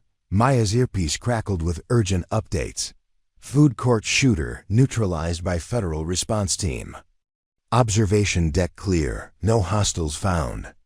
Unknown sniper position, shots fired from upper level west side. Maya pulled up the surveillance feeds on her tablet, showing Dmitry the terminal layout. Where would your people position themselves? For backup shots? Your primary position is compromised. Air Force 2 has aborted, but they're still shooting at something. Dmitry studied the display with professional competence. Here, he said, pointing to a section of the upper level that Maya hadn't considered. Service area behind departure gates. Clear sight lines to runway. Access to building systems for escape routes. Maya felt pieces clicking into place. They're not shooting at the aircraft anymore. They're shooting at federal response teams. Correct. Mission has changed from assassination to what you call asymmetric warfare. Dimitri's expression was grim. They will continue until ammunition is exhausted or until they are killed. Maya understood the implications. Professional soldiers operating in an enclosed space with civilian populations could inflict massive casualties before being stopped by conventional law enforcement. The situation was escalating from a failed assassination attempt into a potential massacre. Torres, Maya said into her microphone, I need immediate access to building schematics for the upper-level service areas. The remaining hostiles have shifted to asymmetric engagement, and they're positioned where conventional response can't reach them effectively. Copy that. Uploading building plans to your tablet now. The schematics appeared on Maya's screen, showing the complex maze of service corridors, mechanical rooms, and maintenance areas that allowed the terminal to function. Dimitri studied the plans with the eye of someone who understood urban warfare tactics. There, he said, pointing to a section that connected multiple levels through a utility shaft. They will use this for movement between positions. Very difficult to assault directly. Maya traced the potential movement patterns on the schematic. The remaining hostiles had positioned themselves in a defensive network that would be nearly impossible to clear without significant casualties among response personnel. They had training, equipment, and detailed knowledge of the terminal's layout. How do we get them out? Maya asked. Dimitri was quiet for a moment, studying the tactical problem with professional detachment. In Chechnya, we faced similar situations. Urban defenders in prepared positions, civilian population, limited access routes. He looked at Maya directly. Solution requires someone who can move through defensive network undetected. Approach from unexpected angle. Maya understood what he was suggesting. Someone with their training and equipment, but working for the other side. Exactly. Dimitri gestured toward the equipment case. I have communication gear, weapons, knowledge of their positions and protocols. You have access to building systems and federal support. He paused. Together, we might be able to end this without more killing. Maya's earpiece crackled. Sergeant Chen, federal response teams are taking fire from multiple positions. We need immediate assistance with tactical assessment. Maya looked around the departure lounge, noting the way emergency responders were moving cautiously, reactively, without the kind of aggressive tactics that the situation required. They were trying to apply law enforcement solutions to a military problem, and people were going to die because of the mismatch. Colonel Martinez, Maya said into her microphone, I have a Russian operative who is willing to cooperate in neutralizing his former team members. Request permission to utilize his assistance in tactical operations. The radio was quiet for several seconds. Then Martinez's voice came back with the crisp authority of command decision. Sergeant, you are authorized to use any resources necessary to resolve this situation. But understand that you are personally responsible for the consequences of that decision. Maya looked at Dimitri, who was waiting for her response with the patient attention of someone who understood the weight of command. Responsibility. Are you ready to help me stop your people? Yes, Dimitri said without hesitation. But understand they are good soldiers. They will not surrender, and they will not retreat. To stop them, we will have to kill them. Maya felt the familiar sensation of tactical clarity that came with accepting a mission that had no good options, only necessary ones. Then we kill them. Dimitri opened the equipment case, revealing communication gear and additional weapons that looked military-grade rather than civilian security equipment. First, we must understand their current positions and coordination protocols. Then we plan. Approach routes that minimize exposure to civilian areas. Maya's tablet updated with new intelligence from federal response teams. 3 confirmed hostile positions, all upper level, all with overlapping fields of fire. Estimated ammunition supplies suggest sustained engagement capability. Unknown number of civilians still in affected areas. Maya studied the tactical picture while Dmitri activated communication equipment that would allow them to monitor hostile radio traffic. The remaining operatives were conducting professional defensive operations, but they were also trapped in an environment that offered limited escape routes. That desperation would make them more dangerous, but it also created opportunities for someone who understood their tactical limitations. "Dmitri," Maya said, "how long until they realize you're not coming back?" "Soon. We have check-in protocols every 15 minutes. Dmitri checked his watch. "Next communication in 6 minutes. When I miss check-in, they will assume I am compromised." 6 minutes to develop and implement a plan that would end this standoff before it became a siege. Maya felt the familiar pressure of tactical time constraints, but also the clarity that came with having a specific mission and the resources to accomplish it. "Then we move now," Maya said, shouldering her equipment and checking her weapon. "Show me how to stop your people before they kill anyone else." Dmitri secured his own gear and moved toward the service corridor that would take them to the upper level operational area. "Follow me, Staff Sergeant. Time to finish this professionally." Maya followed him into the labyrinthine service areas of the terminal, leaving behind the chaos of the departure lounge for the more focused and dangerous work of hunting professional soldiers in their chosen defensive positions. The next phase of the operation would require every skill she had learned in 2 decades of military service. But for the first time in 3 years, Maya Chen felt like she was exactly where she belonged, the service corridors behind the departure. Gates existed in a different world from the public terminal spaces, narrow passages lined with electrical conduits, mechanical equipment, and the hidden infrastructure that kept a modern airport functioning. Maya followed Dmitri through this maze, both of them moving with the careful precision of operators who understood that their next step might trigger an ambush or explosive device.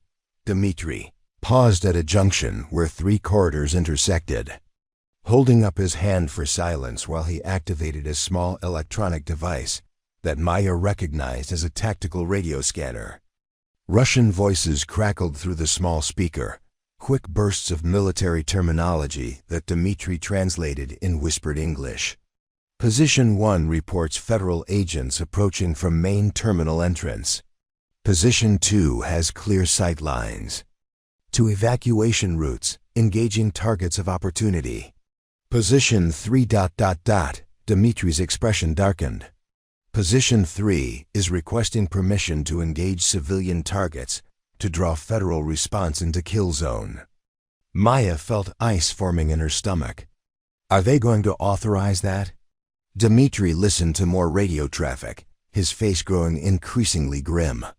"Team leader is authorizing escalation to maximum pressure tactics. They want to create hostage situation to force federal withdrawal." The tactical picture was evolving in the worst possible direction. What had begun as a targeted assassination attempt was becoming a terrorist attack designed to maximize civilian casualties and political impact. Maya realized that her intervention, while necessary, had triggered a chain of escalation that was spiraling beyond anyone's control. "How many civilians are still in the affected areas?" Maya asked into her microphone. Torres's voice came back immediately. "Estimates suggest 30 to 40 people trapped on the upper level. Families with children, elderly passengers who couldn't evacuate quickly, some staff who were helping with emergency procedures. 40 innocent people were about to become targets in a situation that professional soldiers had deliberately designed to maximize federal response casualties." Maya understood the tactical logic trapped civilians would force aggressive rescue attempts that would expose response teams to prepared defensive positions. It was effective strategy, but it was also mass murder. "Dmitri," Maya said quietly, "can you reach your team leader on their radio frequency?" "Yes, but they will know I am compromised. Why do you ask?" Maya was developing a plan that carried enormous risk, but might be their only chance to prevent a massacre. "Because I want you to tell them that you've captured a federal agent and that you're bringing her to their position for interrogation." Dmitri stared at her. "That is suicide. They will kill you immediately. Not if they think I have information they need." Maya checked her equipment, mentally calculating what she would need for close-quarters combat in confined spaces. "Tell them I'm the one who compromised their operation, that I have intelligence about federal response capabilities they don't know about." "Maya," Torres's voice crackled through her earpiece, "what are you planning?" "Close-quarters interdiction," Maya replied. "Get inside their defensive perimeter, neutralize the threat before they can harm civilians." She looked at Dmitri. "How close can you get me to their positions?" Dmitri studied the building schematics on Maya's tablet, tracing possible approach routes through the service corridor network. "Very close. But once we are inside their security zone, there will be no retreat. They will have motion sensors, early warning systems, prepared kill zones." Maya understood the implications. This wasn't going to be a surgical strike with careful planning and multiple backup options. This was going to be a desperate assault by two people against a prepared defensive position held by professional soldiers. The odds of success were minimal, but the alternative was watching 40 innocent people become casualties in a terrorist attack. "Colonel Martinez," Maya said into her microphone, "requesting permission to attempt direct assault on hostile positions using cooperative enemy asset." The radio was quiet for several seconds. Then Martinez's voice came back with the weight of command responsibility. "Sergeant Chen, federal response teams are not equipped for this type of engagement. If you believe you can neutralize the remaining hostiles, you are authorized to proceed at your own discretion." Maya felt the familiar sensation of accepting a mission that would probably get her killed, but was necessary anyway. "Copy that, Colonel. Beginning final approach now." Dmitri activated his radio and began speaking in rapid Russian to his former teammates. Maya listened to the conversation without understanding the words, but the tone suggested careful negotiation mixed with tactical deception. After several exchanges, Dmitri ended the transmission and looked at Maya with professional respect. "They have agreed to interrogation, but only if you approach with hands visible and weapons secured. They want to know how you identified their operation and what other federal capabilities they should expect." Dmitri paused. "Maya, they are very good soldiers. This deception will not last long once they see you. How long do I need?" "Maybe 30 seconds to reach effective engagement range. Another 15 seconds to identify and engage all three positions." Dmitri's expression was grim. 45 seconds total, if everything goes perfectly. Maya had participated in operations where 45 seconds felt like hours, and others where it passed like a single heartbeat.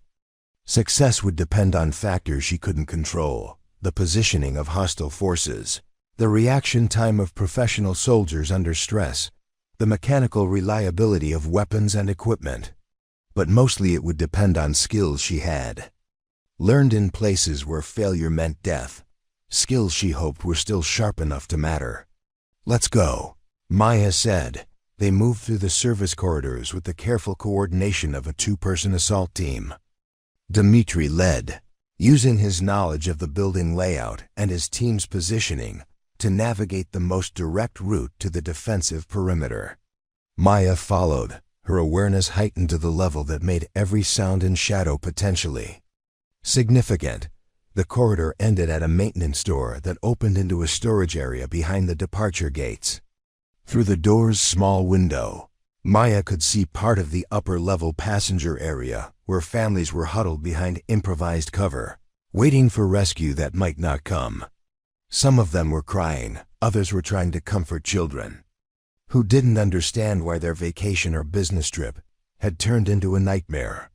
Positions are here and here, Dmitri whispered, pointing to locations on Maya's tablet that formed a triangle around the civilian population. Overlapping fields of fire, multiple escape routes, communication between all positions. Maya studied the tactical layout, noting the sight lines and cover positions that would be available once she committed to the assault. It was a professional defensive setup, designed by people who understood urban warfare and had prepared for exactly this type of federal response. "Radio check with your team," Maya said. "Tell them you're bringing me through the door in 60 seconds. Dmitri made the radio call while Maya prepared for what was probably going to be the last 45 seconds of her life. She secured her weapon in a manner that suggested surrender while keeping it accessible for rapid deployment. She rehearsed the movement patterns that would take her from apparent captivity to effective engagement range. She accepted the reality that this was a desperate gamble by someone who had run out of better options. "They are ready," Dmitri said. "Maya, if this fails ... If this fails, make sure the civilians get out," Maya interrupted. "That's the mission now, protect innocent people, regardless of the cost." Dmitri nodded with the understanding of someone who had made similar calculations in other places, other wars. "Understood. Ready when you are." Maya took a deep breath, feeling the familiar pre-combat calm that came with accepting the unacceptable. "Let's finish this." Dmitri opened the maintenance door and stepped into the passenger area, calling out in Russian to his former teammates while Maya followed with her hands visible and her weapon secured. She could see the defensive positions, now professional concealment using terminal furniture and architectural features, excellent sight lines to approach routes, careful coordination that suggested these soldiers had worked together for years. She also saw the civilian population they were using as human shields, families pressed against the floor behind ticket counters, elderly passengers who couldn't move quickly enough to escape, airport staff who had stayed behind to help with evacuations. 43 people, Maya counted automatically, including 6 children under the age of 10. The lid hostile position was 20 feet away, concealed behind an information kiosk that had been reinforced with luggage and other available materials. Maya could see the barrel of an assault rifle tracking her movement, ready to fire at the first sign of deception or resistance. "Closer," called a voice in accented English. "Hands where we can see them." Maya walked forward, maintaining the posture of surrender while calculating distances and angles. 15 feet to the primary position, 25 feet to the secondary, 30 feet to the overwatch position that was covering the civilian population. 3 professional soldiers with automatic weapons and prepared positions, against 1 woman with a concealed sidearm, and 45 seconds to save 43 innocent lives. 10 feet from the information kiosk, Maya could see the soldier who was covering her approach. Late 30s, Slavic features, the alert eyes of someone who had survived serious combat by never trusting anything that seemed too easy. When he looked at her, Maya saw the moment when suspicion crystallized into certainty. "Dmitri," the soldier called out in English, "this is not federal agent. This is military."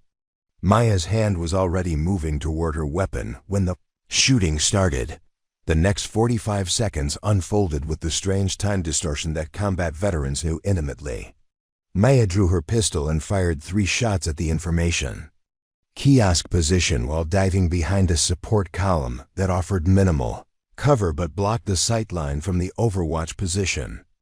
Dmitri was shouting in Russian, probably trying to convince his former teammates that he was still loyal while providing covering fire for Maya's movement. The response was immediate and professional. Automatic weapons fire from multiple positions, coordinated to deny Maya any safe movement while maintaining security over the civilian population.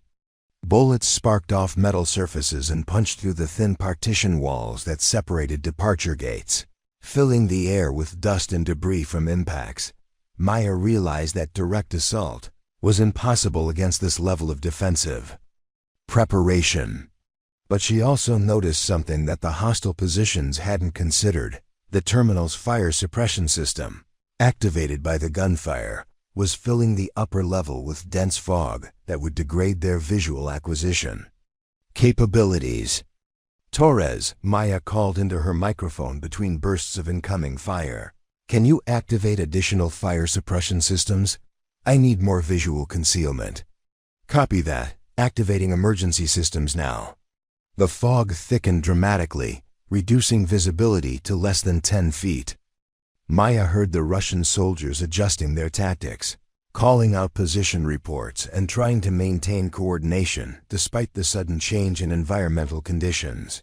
But the concealment worked both ways. Maya could move without being seen, but she also couldn't identify her targets until she was close enough to risk immediate retaliation. Maya began moving through the fog, using movement techniques she had learned in urban warfare training. Short bursts of rapid movement followed by extended periods of motionless observation, always staying near cover that could stop rifle rounds, always maintaining awareness of civilian positions that had to be protected regardless of tactical considerations. She reached the secondary hostile position by following the sound of Russian radio communications through the concealing fog. The soldier was good. He had repositioned after the fire suppression activation, moving to a location that offered better sight lines despite the reduced visibility. But he was also isolated from his teammates, dependent on radio communication that Maya could hear and track. Maya approached to within 6 feet before the soldier detected her movement. He spun toward her position with professional speed, but Maya was already firing. 2 shots sent her mass, one to the head, the mechanical precision of someone who had learned to kill efficiently and without hesitation. Position 2 is down, Maya called into her microphone, then immediately moved away from the area in case the remaining hostiles had triangulated her position from the sound of gunfire. The fog was beginning to clear as the fire suppression system cycled through its program. Maya could see that the civilian population was still secure behind their improvised cover, but she could also see that the remaining hostile positions had adapted to her tactics. They were moving constantly now, using the terminal's architecture to maintain overlapping coverage while denying her the opportunity for close approach. Dmitri's voice came through the fog. Maya, Overwatch position has moved to balcony level. Sniper rifle, excellent sight lines to civilian area. Maya looked up and saw the tactical problem that was about to end this operation badly. The remaining sniper had positioned himself on the terminal's upper balcony, 30 feet above the main floor, with clear shots at both her position and the civilian population. At that range and elevation, he could kill hostages faster than Maya could reach him, regardless of her movement capabilities. Dmitri, Maya called out. Can you draw his attention while I attempt approach? Already moving, Dmitri replied, and Maya heard the distinctive sound of automatic weapons fire from the opposite side of the passenger area. The sniper's rifle cracked twice, and Maya heard Dmitri cry out in pain. She realized that her Russian ally had just sacrificed himself to create the distraction she needed, and that she had approximately 10 seconds before the sniper repositioned to engage the civilian population. Maya ran toward the balcony area, abandoning stealth for speed. The sniper saw her coming and shifted his rifle toward her position, but Maya was already diving behind a pillar when his shot cracked past her head. At this range, with his elevation advantage, the mathematics of the engagement favored the sniper unless Maya could close the distance quickly enough to deny him the opportunity for careful aim. The escalator to the upper level was 20 feet away, across open ground that the sniper could cover easily. But Maya noticed something else. The terminal's architectural support cables that held the decorative banners stretched between the main floor and the balcony level. If she could reach one of those cables, Maya holstered her pistol and sprinted toward the banner support system, drawing fire from the sniper position that sparked off the floor around her feet. She reached the cable mounting point and began climbing with the desperate speed of someone who understood that failure meant death for everyone she was trying to protect. The cable held her weight, and Maya climbed hand over hand toward the balcony level while the sniper tried to acquire a clear shot at a moving target in an unexpected position. 20 feet up, 15 feet, 10 feet. Maya could see the sniper now, could see him tracking her movement with professional competence, while calculating the lead time necessary for an accurate shot. Maya reached the balcony level and rolled over the railing just as the sniper's rifle cracked again, the bullet passing through the space she had occupied a fraction of a second earlier. She came up with her pistol drawn, face to face with a professional soldier who was already swinging his rifle toward her new position. The engagement lasted less than 2 seconds. Maya fired 4 shots while moving laterally along the balcony, using her pistol's rate of fire advantage to deny the sniper the time he needed for careful aim with his bolt-action rifle. Her 4th shot took him center mass, and he fell backward against the balcony railing. Maya approached the fallen sniper with her weapon ready, but he was already dead. Professional soldiers, she had learned, died as efficiently as they killed. All positions neutralized, Maya called into her microphone. Civilian population is secure. Maya looked down at the passenger area where 43 people were beginning to emerge from behind their improvised cover. Some of them were crying, others were helping injured passengers, but they were alive because 2 soldiers from different countries had decided that protecting innocent people was more important than the politics that had brought them into conflict. Dmitri was sitting against a wall near the departure gates, holding a field dressing against a wound in his shoulder. When he saw Maya looking at him, he managed a weak smile and a thumbs-up gesture that transcended language barriers. Maya, Torres's voice crackled through her earpiece. Federal medical teams are responding. Outstanding work, Sergeant.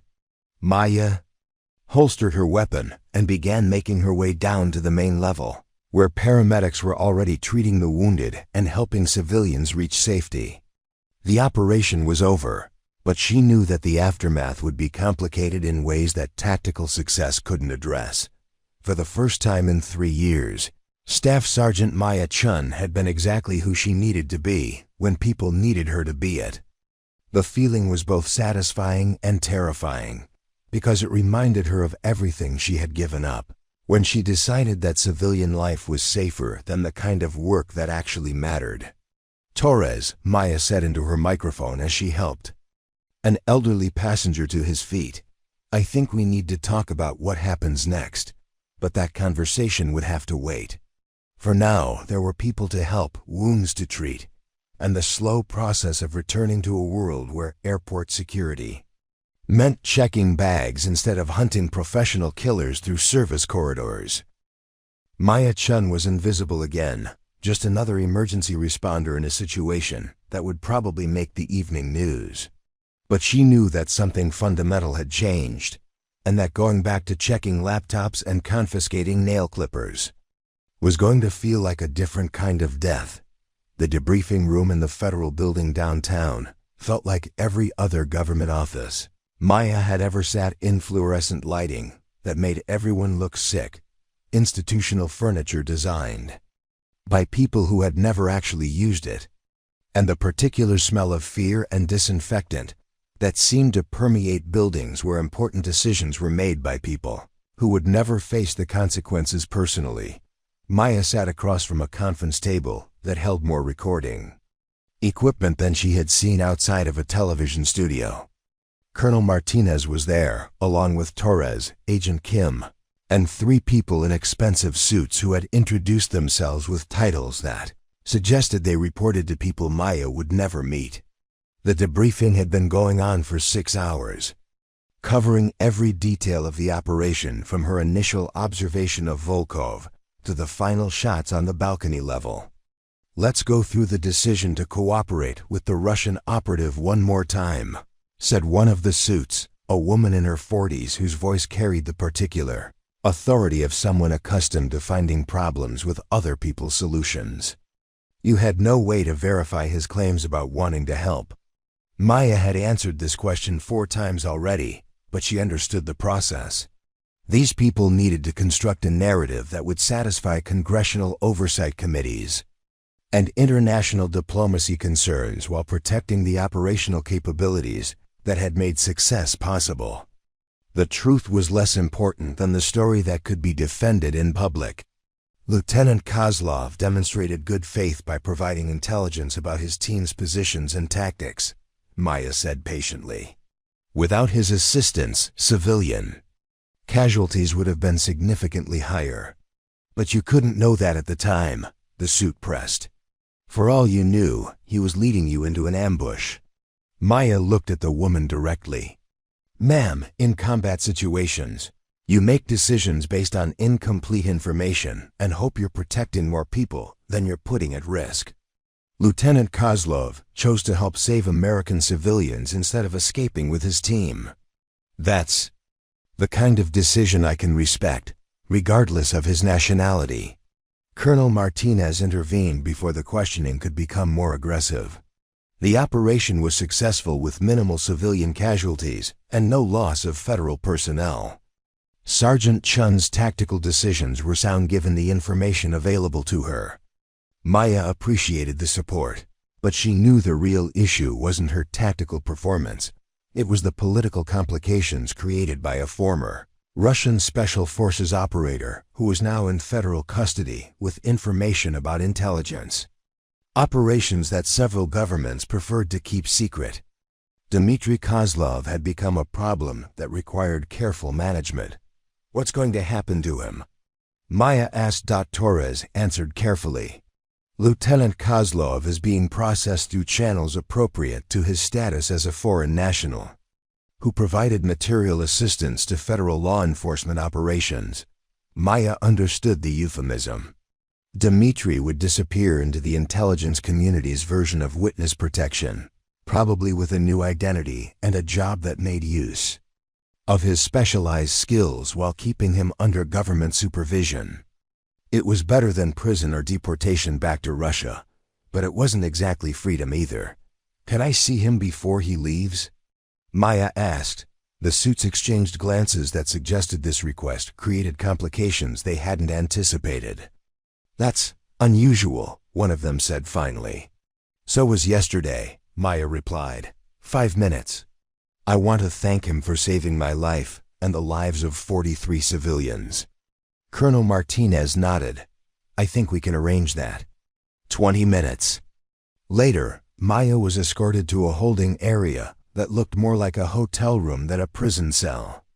Dmitry was sitting by a window that offered a view of downtown Denver, reading what appeared to be an English-language newspaper with the careful attention of someone learning a foreign language. His shoulder was bandaged, but he looked alert and relatively comfortable. Maya, he said when she entered, standing with the automatic courtesy of military training. I am glad you are well. Thanks to you, Maya replied. The doctors say you'll make a full recovery. Dmitry shrugged, a gesture that suggested bullet wounds were an occupational hazard he had learned to accept. Small price for doing right thing. Those people, they did not deserve to die for political games they knew nothing about. Maya understood the weight of that admission. Dmitry had betrayed his team, his country, and his mission because killing innocent people was a line he wouldn't cross. It was the kind of moral decision that transcended nationality and politics, the recognition that some things mattered more than following orders. What happens to you now?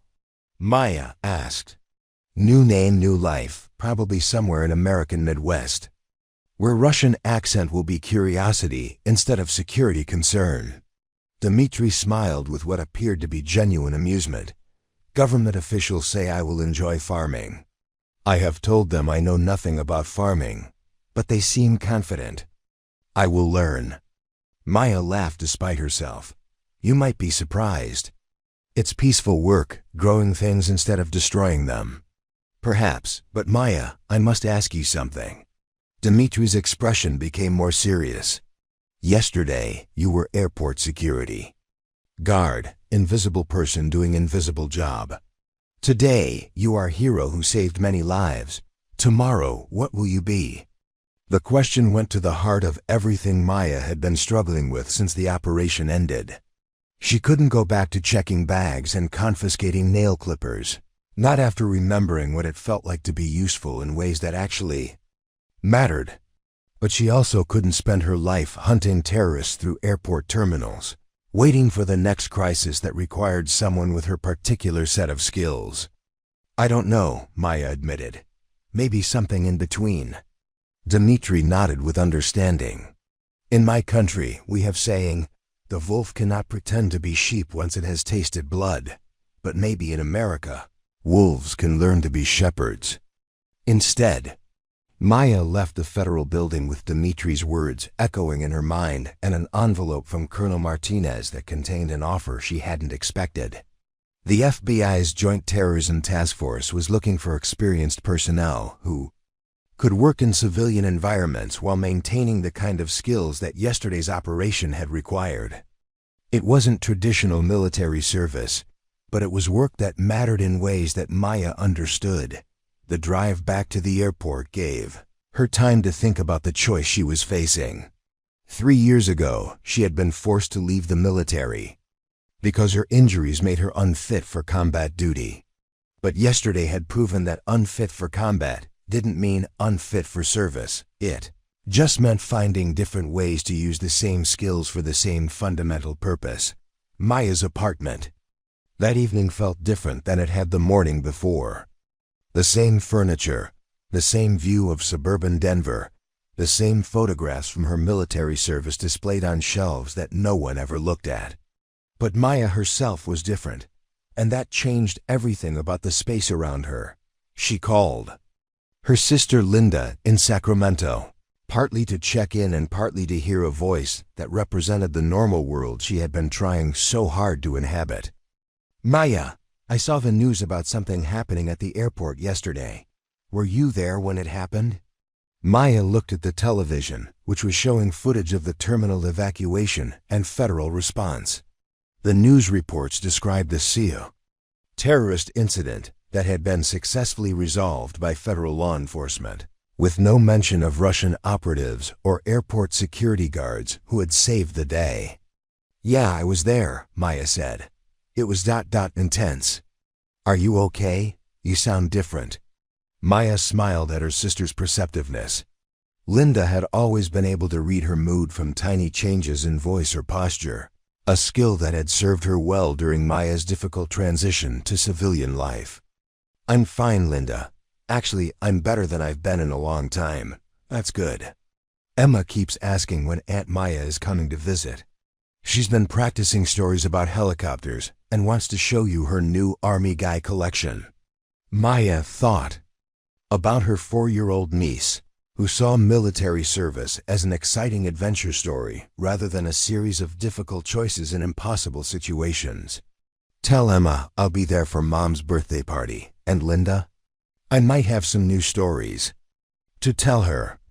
After ending the call, Maya sat in her living room reading the FBI's offer while weighing the implications of accepting work that would put her back in harm's way on a regular basis.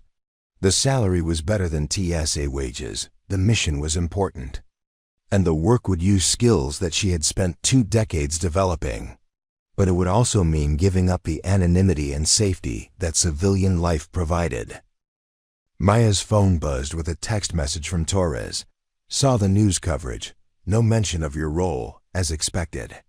How are you handling the return to normal life? Maya typed back. Turns out there's no such thing as normal life. Only different kinds of service. Torres replied immediately. Does that mean you're interested in the FBI offer? Maya looked around her apartment one more time, noting the carefully maintained orderliness that had been her way of imposing control on a life that often felt chaotic and purposeless. Then she picked up the FBI paperwork and began reading the details more carefully. 3 weeks later, Maya stood in Linda's kitchen in Sacramento, helping prepare for their mother's 72nd birthday party while Emma chatted about her latest adventures in preschool. The familiar domestic routine felt comforting in ways that Maya hadn't expected, not because it represented the life she wanted, but because it reminded her of what she was working to protect. "Aunt Maya," Emma said, tugging on Maya's shirt with the persistent attention of a 4-year-old who had important information to share. "Mommy says you have a new job that's like your old job but different." Maya knelt down to Emma's eye level, noting the gap-toothed grin and the stuffed elephant that still wore its miniature combat helmet. "That's right, Emma. I'm going to help. Keep people safe, just like before." "Are you going to carry a gun again?"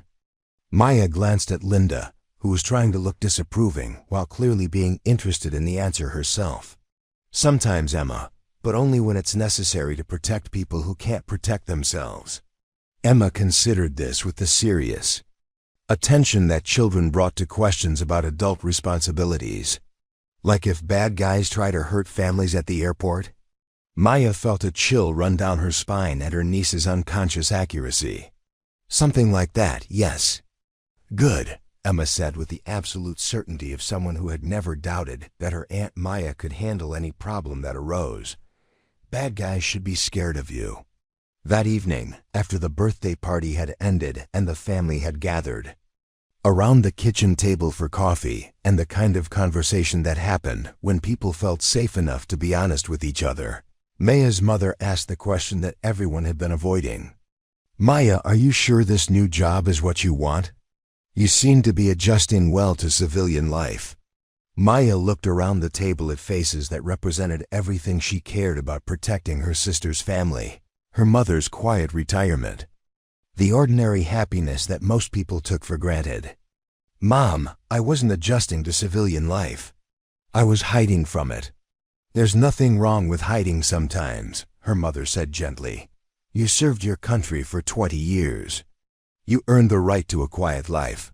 "Maybe," Maya agreed. "But yesterday proved that some skills don't translate to quiet lives. Some people are built for different kinds of service." Linda reached across the table and squeezed Maya's hand. "Just promise me you'll be careful. Emma needs her aunt to come back for more birthday parties." Maya squeezed back, feeling the warmth of connection that reminded her why the work mattered. "I promise. And Linda? I think I'm finally ready to tell Emma some new stories about what it means to serve." 2 months later, Maya was back in an airport, not Denver International, but Reagan National in Washington, D.C., working her first assignment with the FBI's Joint Terrorism Task Force. She wore civilian clothes and carried credentials that identified her as a federal law enforcement officer, but her mission was essentially the same as it had been in her TSA uniform: watch for problems, identify threats, and prevent bad things from happening to innocent people.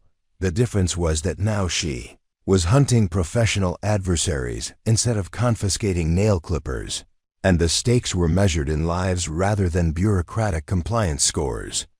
It was the kind of work that required everything she had learned in Afghanistan, combined with everything she had learned during her 3 years of invisible service at Denver International. Maya's earpiece crackled with a routine communication from her team leader: "All stations, be aware we have intelligence suggesting possible surveillance activity in the main terminal area.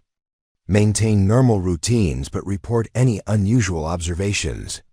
Maya acknowledged the transmission and continued her patrol through the departure area, noting details that most travelers would never see: the subtle positioning of people who might or might not be conducting surveillance, the flow patterns of passenger traffic that could reveal operational planning, the 1,000 small signs that separated tourists from threats. It was Tuesday afternoon, the beginning of another week in what had become Maya's new normal. She was no longer invisible, but she was still protecting people who didn't know they needed protection. The work was different, but the mission was the same: serve something larger than yourself. Protect people who can't protect themselves. And be ready to make the hard choices when easy solutions aren't available. Maya Chen had found her way home, not to a place, but to a purpose that made the risks worthwhile and the sacrifices meaningful. She was exactly who she had always been, but now she was doing it in ways that honored both her training and her conscience. Thank you for joining Maya's incredible journey from invisible security guard to federal agent. Stories like this take extensive research and writing time. If you enjoyed it, please subscribe to our channel for more thrilling tales of everyday heroes. As she walked through Reagan National's crowded terminal, Maya reflected on the words Dmitry Kozlov had shared during their brief conversation in federal custody. Wolves could learn to be shepherds instead of predators. The skills were the same, but the purpose transformed everything about how those skills were used. Maya was still a wolf, but now she was guarding the flock instead of hunting it. And for the first time in 3 years, that felt like enough. 3 months later, Maya accepted the FBI position.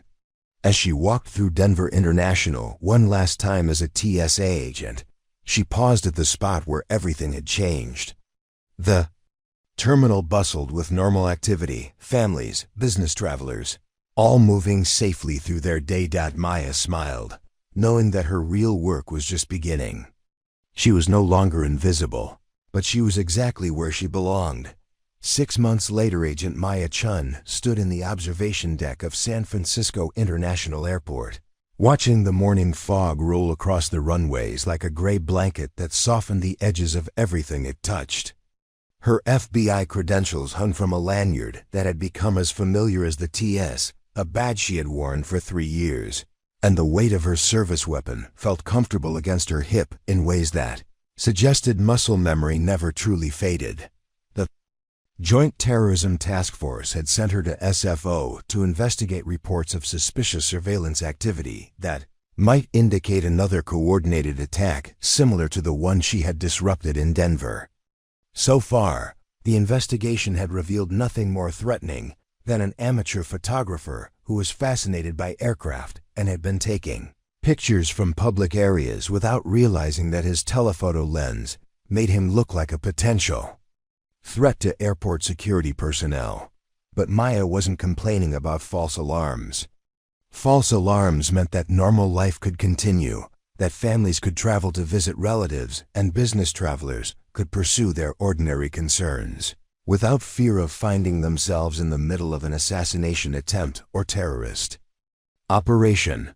Maya's phone buzzed with a text message from Torres, who was coordinating the investigation from FBI headquarters in Washington. Photography enthusiast checks out clean. Local PD confirmed he's been taking airport photos for 15 years as a hobby. Case closed. Maya typed back, "Copy that." Returning to normal patrol status. Normal patrol status meant moving through the terminal with the heightened awareness that had become second nature, watching for patterns and inconsistencies that might indicate problems requiring federal attention. It was work that used every skill she had developed during her military service, but in an environment where success was measured by the absence of incidents rather than the presence of dramatic action. Maya had learned to appreciate the subtlety of effective security work. Most days involved nothing more exciting than liaison meetings with local law enforcement, routine surveillance of known risk factors, and the kind of paperwork that proved operations were being conducted according to federal guidelines. But the knowledge that she was prepared for the exceptional situations made the routine work feel purposeful in ways that her TSA job never had. Agent Chen? Maya turned to see a young woman in a Transportation Security Administration uniform, approaching with the diffident manner of someone who wasn't sure she had the right to interrupt a federal agent's work. "Yes, I'm Sarah Kim, TS's supervisor for the International Terminal. I was wondering if I could ask you something about threat assessment protocols." Maya smiled, recognizing something of her former self in the younger woman's earnest attention to security details that most people ignored. "Of course. What's the question?" "We've had a passenger who's been through security 3 times this morning, always buying a ticket for flights he doesn't actually board. Legal says there's nothing we can do since he's not breaking any rules, but it feels wrong to me. Maya felt the familiar tingle of recognition that meant her instincts were detecting a pattern worth investigating. Show me. Sarah led Maya to the security checkpoint area where surveillance monitors displayed multiple camera angles of the passenger screening process. She pointed to a figure on one of the screens, middle-aged man, nondescript clothing, carrying only a small backpack that contained nothing more suspicious than a book and a bottle of water. There, Sarah said. James Morrison, according to his ID, bought tickets for flights to Portland, Seattle, and Los Angeles. Went through security each time, walked to the departure gate, then came back and requested a refund for his ticket. Airline says it's unusual but not illegal. Maya studied the surveillance footage, noting details that suggested Sarah's instincts were correct to be concerned. Morrison's movement patterns were wrong for someone who was simply confused or indecisive about travel plans. He moved with a deliberate awareness of someone who was conducting reconnaissance, paying attention to security protocols and response times in ways that suggested professional interest. How long has this been going on? Maya asked. 3 days. Different times each day, different terminals, but always the same pattern. Buy ticket, go through security, observe departure procedures, leave without traveling. Maya felt pieces clicking into place, the moment when separate observations crystallized into understanding of a larger pattern. Sarah, I think you've identified someone who's conducting surveillance for a future operation. This is excellent work. Sarah's face lit up with the satisfaction of someone whose professional instincts had been validated by an expert. What should we do? You're going to continue normal operations while I coordinate with federal response teams, Maya said. Don't change anything about your procedures. Don't alert Morrison that he's been identified. Just maintain routine surveillance and documentation. Within 2 hours, Maya had coordinated a multi-agency response that confirmed her initial assessment. James Morrison was indeed conducting reconnaissance, but not for a terrorist attack. He was working for a private security firm that had been hired to assess airport vulnerabilities for a corporate client. It was technically legal, but ethically questionable, and it provided Maya with an opportunity to demonstrate how effective security worked through cooperation rather than confrontation. The resolution involved a meeting between Morrison, his corporate employers, airport management, and federal officials that resulted in a formal agreement about appropriate methods for conducting security assessments. Morrison's surveillance activities were redirected into official channels that served legitimate security interests without creating the appearance of hostile reconnaissance. Agent Chen, Sarah said as they watched Morrison leave the airport. Through normal departure procedures, how did you know that was what we were looking at? Maya thought about the question, remembering her own progression from invisible TSA agent to federal investigator. Experience teaches you to trust your instincts, but training teaches you how to act on them constructively. You had the right instincts. I just had access to resources that could turn those instincts into effective action. Do you think I could do this kind of work someday? Maya studied the younger woman, noting the alert intelligence and professional dedication that reminded her of her own early career. Sarah, if you're interested in federal law enforcement, I'd be happy to discuss the opportunities available to people with your background. The Bureau is always looking for personnel who understand airport operations and can spot problems before they become disasters.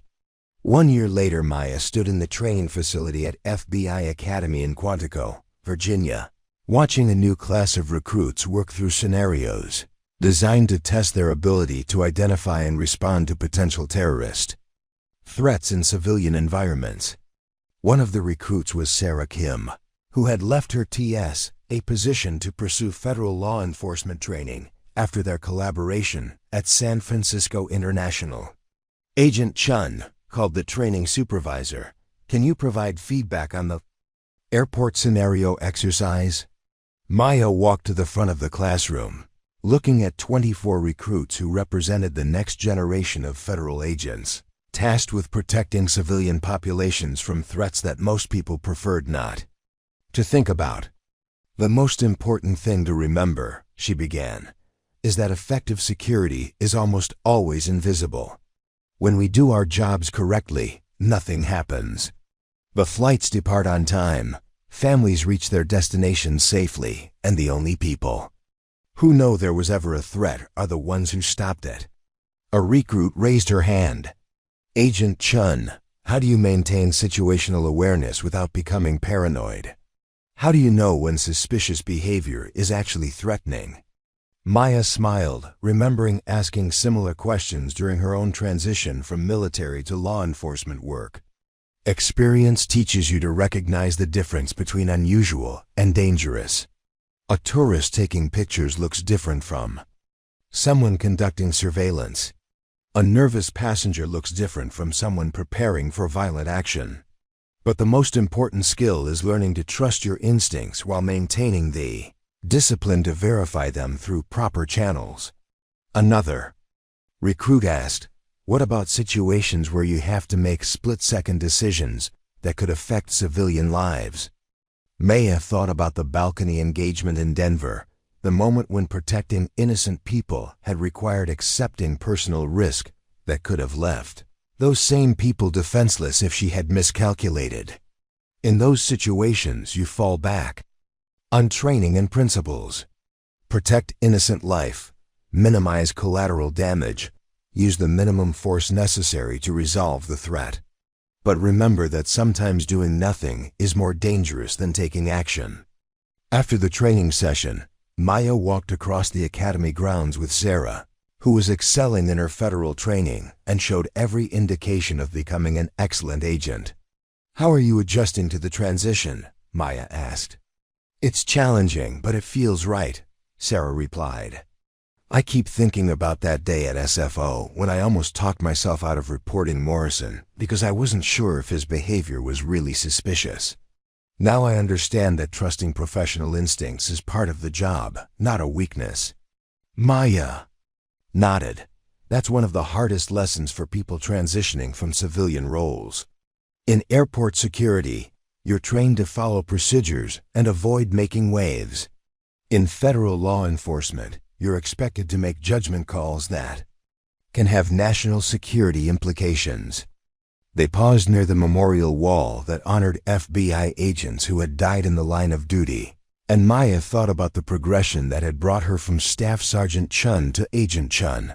The skills were similar, but the environment and rules of engagement were completely different. Success now meant preventing problems rather than solving them through superior firepower. Agent Chen, Sarah said, do you ever miss the simplicity of military service? The clear mission parameters and defined enemy forces? Maya considered the question carefully. Sometimes. But I've learned that complexity isn't necessarily a weakness.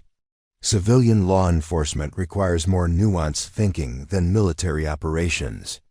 But it also offers more opportunities to protect people through means other than violence. Yesterday's solution in Denver worked because we found a way to turn an enemy into an ally. That kind of outcome isn't possible when you're operating under pure military rules of engagement. 2 years later, Maya stood in the secure briefing room at FBI headquarters in Washington, D.C., reviewing intelligence reports about a potential threat to commercial aviation that had been developed through the kind of international cooperation that wouldn't have been possible without the relationships built during the Denver operation. Russian intelligence services were sharing information about rogue operatives who might be planning attacks on American targets, partly because of the precedent set by Dmitry Kozlov's cooperation with federal authorities. Agent Chen, said Assistant Director Patricia Williams, we're assigning you as team leader for the investigation. Your experience with Russian Special Forces operations makes you uniquely qualified to assess the threat level and coordinate an appropriate response. Maya accepted the assignment with the confidence that came from knowing she had the skills and experience to handle whatever the investigation revealed. But she also felt the weight of responsibility that came with protecting civilian populations from threats they couldn't see or understand. The investigation took Maya to airports in Los Angeles, Chicago, and Atlanta, working with local law enforcement and TSA personnel to identify potential surveillance activities and assess security vulnerabilities. It was methodical work that required patience and attention to detail.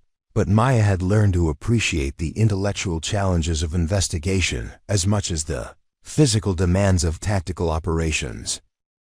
The threat turned out to be real, but limited. A small cell of former military personnel who were planning to target cargo operations rather than passenger flights. Maya's team disrupted the operation through surveillance and infiltration rather than direct confrontation, preventing the attack while gathering intelligence that led to the identification of other potential threats. Outstanding work, Agent Chen, Assistant Director Williams said during the post-operation briefing. Clean resolution, no civilian casualties, comprehensive intelligence development. This is exactly the kind of outcome we're looking for in counterterrorism operations. Maya felt the satisfaction that came with successful mission completion, but also the awareness that each operation prevented was balanced by others that might not be detected or stopped in time. The work was never finished, only paused between crises that required constant vigilance and preparation. 3 years later, Maya sat in a coffee shop near Denver International Airport, meeting with Torres for their annual informal debriefing about the operation that had changed both of their careers. Torres had been promoted to Assistant Special Agent in charge of the Denver field office, while Maya had become one of the Bureau's leading experts on aviation security and counterterrorism operations. "Any word from our Russian friend?" Maya asked. Torres smiled. "Dmitry Kozlov is apparently doing quite well as a farming consultant in Nebraska. The State Department says he's been providing useful intelligence about Russian agricultural technology, while maintaining a completely normal civilian profile. Who would have thought that a former Spetsnaz operator would find his calling in corn and soybean production?" Maya laughed, picturing Dmitry explaining crop rotation techniques to American farmers with the same professional competence he had once applied to urban warfare. Sometimes the most unlikely transitions work out the best. "Speaking of transitions," Torres said, "I hear you've been offered a position with the National Counterterrorism Center. That's a significant career move." Maya had been considering the offer for several weeks, weighing the opportunity to influence national security policy against her preference for field operations that involve direct protection of civilian populations. "It's tempting, but I think I'm more effective working cases than writing policy papers. The Bureau needs people who understand both aspects," Torres pointed out. "Your field experience gives you credibility with operational personnel, but your analytical skills could help shape how we approach emerging threats." Maya looked out the coffee shop window at the airport terminals where her law enforcement career had begun, remembering the feeling of being invisible and purposeless that had defined her life before the Denver operation. "Maybe someday. But right now, I'm exactly where I need to be." 5 years later, Agent Maya Chen stood at the podium in the FBI Academy's main auditorium, addressing a joint conference of federal, state, and local law enforcement personnel about aviation security, threats, and response protocols. The audience included TSA supervisors, airport police chiefs, federal agents, and international observers who were learning about American counterterrorism approaches. "The most important lesson we've learned," Maya said, concluding her presentation, "is that effective security requires cooperation between all levels of personnel, from frontline screeners to federal investigators.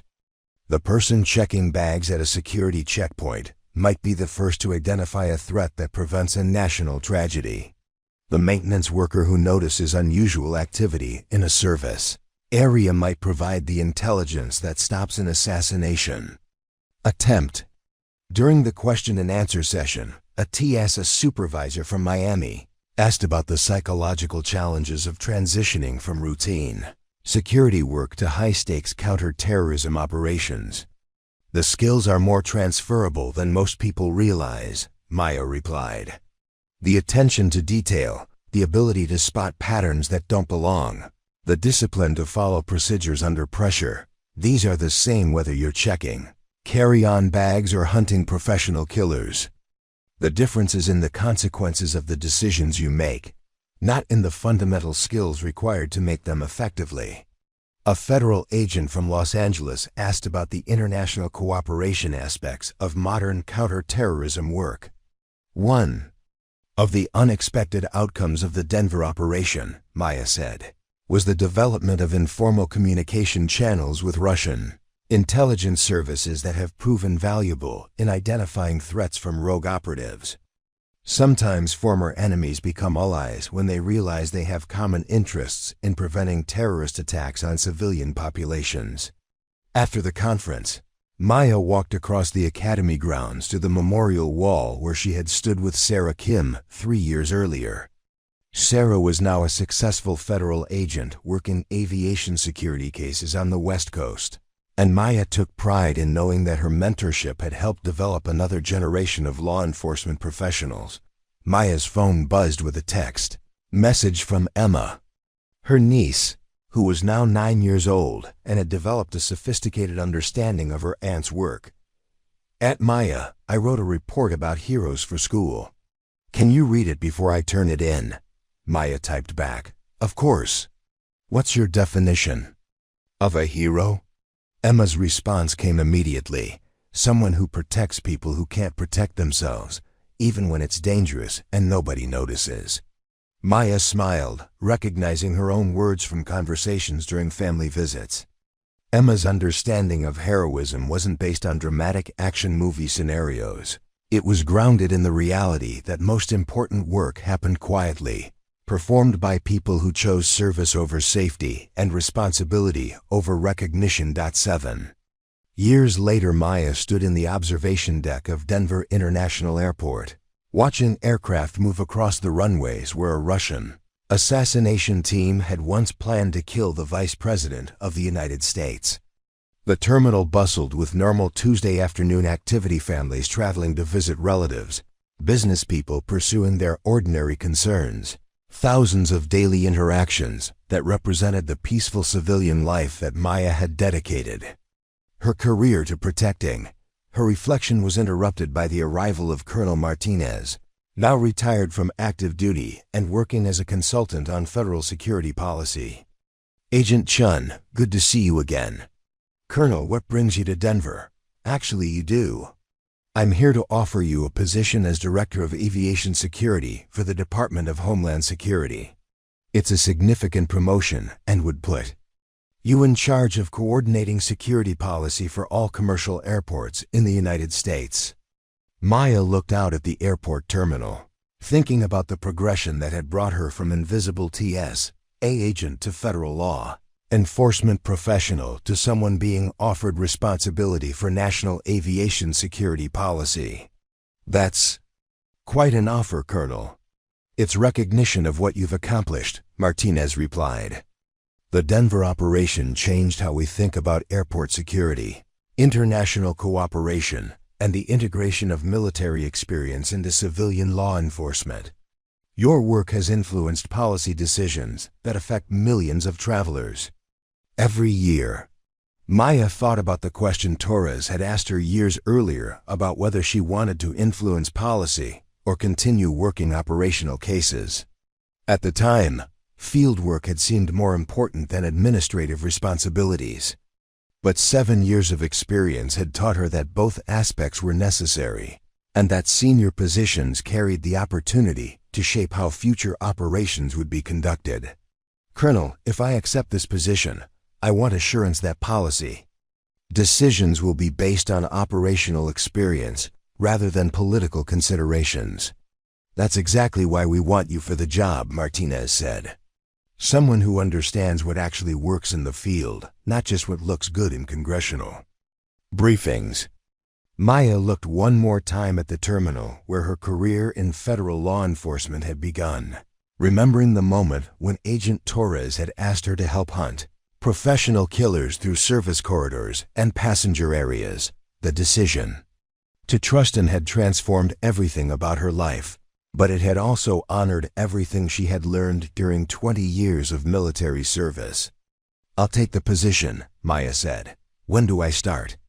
10 years later, Director Maya Chen stood in her office at the Department of Homeland Security, reviewing the morning intelligence briefings that provided a daily snapshot of threats to American transportation systems. The threats were different now than they had been during her early career, more sophisticated in some ways, more predictable in others, but the fundamental mission remained unchanged: protect innocent people from those who would do them harm. Her assistant knocked on the door. "Director Chen, there's a call from FBI Academy. They're requesting you as a guest speaker for their advanced counterterrorism course." Maya accepted the call and found herself talking to Sarah Kim, now an assistant special agent in charge of the Bureau's aviation security program. "Director Chen, we're hoping you can share some insights about the evolution of aviation security threats over the past decade." "I'd be happy to," Maya replied. "What's the focus of the course?" "Integration of human intelligence and technological systems in airport environments. We're trying to teach new agents how to combine traditional observation skills with modern surveillance capabilities." Maya smiled, remembering her own progression from visual threat detection to comprehensive security analysis. "That's exactly the kind of integration that makes the difference between reactive and proactive security operations." After ending the call, Maya looked out her office window at the Washington, D.C. skyline, thinking about the distance she had traveled from Staff Sergeant Chen to Director Chen. The skills were the same: attention to detail, ability to identify patterns, willingness to make difficult decisions under pressure. But the scope of responsibility had expanded from protecting individual units to safeguarding national transportation systems. Maya's phone buzzed with a text message from Emma, now 18 and preparing to leave for college in the fall. "At Maya, I've decided to major in criminal justice. I want to follow in your footsteps and help protect people." Maya felt a mixture of pride and concern at her niece's decision. The work was important and rewarding, but it also carried risks and responsibilities that most people never had to face. "Emma, are you sure this is what you want? It's not an easy career path." Emma's response reflected the thoughtful consideration that Maya had come to expect from her. "I've grown up hearing stories about people who choose service over safety. I want to be someone who protects innocent people, just like you've always done," Maya typed back. "Then I'll help you prepare for it. But remember that the most important part isn't the dramatic moments. It's the daily decision to stay alert and professional when nothing seems to be happening." 15 years later, Director Maya Chen walked through Denver International Airport for the last time in her official capacity, conducting a farewell visit before her retirement from government service. The terminal had been renovated several times since the operation that had defined her career, but she could still identify the sightlines and tactical positions where a Russian assassination team had once prepared to kill the Vice President of the United States. Maya was accompanied by Agent Emma Chen, her niece, who had indeed followed her into federal law enforcement and was now working airport security cases with the same attention to detail and professional dedication that had characterized Maya's own career. Emma had requested assignment to the Denver office specifically to understand the operational environment where her aunt had made the transition from invisible TSA agent to federal investigator. "At Maya," Emma said as they walked through the international terminal, "do you ever think about what would have happened if Agent Torres hadn't recruited you for that operation?" Maya considered the question, thinking about the alternate timeline where she might have remained an anonymous airport security guard for the rest of her working life. "I think about it sometimes, but I also think that some people are meant for Certain kinds of work, regardless of the path they take to get there. The Denver operation didn't create my capabilities, it just provided an opportunity to use them for something that mattered. They paused at the memorial plaque that had been installed near the departure gates to honor the civilian victims of international terrorism, including a small notation about the 2025 incident that had been successfully resolved by federal law enforcement personnel. Maya's name wasn't mentioned, but she preferred the anonymity that allowed her to focus on the mission rather than personal recognition. "Agent Chen," called a voice from behind them. Maya turned to see a middle-aged man approaching with the diffident manner of someone who wasn't sure he should interrupt the federal agent's work. "Yes, I'm Tom Patterson, TS's supervisor for this terminal. I wanted to thank you for your service and let you know that your training materials are still being used to teach threat recognition protocols to new security personnel." Maya smiled, appreciating the continuity that connected her current work to the operational foundations she had established during her early career. "That's gratifying to hear. Effective security training never goes out of style." "Agent Chen," Patterson continued, "I also wanted you to know that we've identified and prevented 12 potential threats over the past 5 years, using the observation techniques you developed. Those protocols have literally saved lives." Maya felt the deep satisfaction that came with knowing her work had created lasting improvements in aviation security. But she also understood that successful prevention was inherently invisible. The flights that departed safely, the attacks that never happened, the families who reached their destinations without ever knowing they had been in danger. 20 years later, Maya Chen sat in her retirement home in Colorado Springs, reading the morning news on a tablet while enjoying coffee and the view of the Rocky Mountains that stretched beyond her backyard. The news included a brief article about the successful prevention of a terrorist attack at Los Angeles International Airport, achieved through coordinated federal and local law enforcement action based on intelligence provided by alert TSA personnel. Maya smiled at the familiar pattern: threat identification by frontline security workers, federal response coordination, successful resolution with minimal public awareness of what had actually been prevented. The system was working the way it was supposed to work, protecting civilian populations through professional competence rather than dramatic action. Her phone rang with a call from Emma, now Director of Aviation Security for the Western United States and carrying forward the family tradition of federal service in transportation security. "Aunt Maya, I wanted to update you on the LAC situation. Clean resolution, no casualties, comprehensive intelligence development." The TSA agent who identified the initial threat credited her training in the Chen protocol for recognizing the surveillance pattern. Maya felt a mixture of pride and amusement at hearing her threat recognition methods referred to as the Chen protocol. She had never intended to create a formal system, but the Bureau's training division had systematized her techniques into teachable procedures that were now used throughout the federal law enforcement community. "How did the TSA agent first identify the problem?" Maya asked. "Passenger conducting repeated reconnaissance of security checkpoints, using the same methods we learned about from the Morrison case at SFO 20 years ago. She trusted her instincts and reported through proper channels instead of talking herself out of it." Maya nodded with satisfaction. The most important lesson she had tried to teach during her career was that professional instincts were valuable and should be trusted, but that they needed to be verified through systematic investigation rather than immediate action. It was a delicate balance between paranoia and complacency, but one that could be learned through proper training and experience. "Emma, any word from the State Department about our Russian friend?" Emma laughed. "Dmitry Kozlov is apparently still farming in Nebraska and still providing occasional intelligence about agricultural technology transfers. He sends Christmas cards to the FBI field office every year with updates about his corn yields and his grandchildren's college achievements. Maya found it deeply satisfying that the former Spetsnaz operator had found genuine happiness in American agricultural work, and that his decision to help prevent a massacre at Denver International had led to a life that was both peaceful and productive. Sometimes the most unlikely redemption stories worked out the best.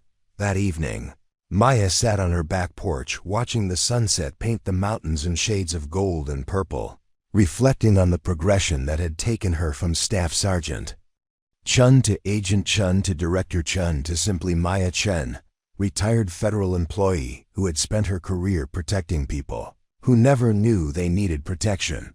Her phone buzzed with a text message from Torres, now retired and living in Florida.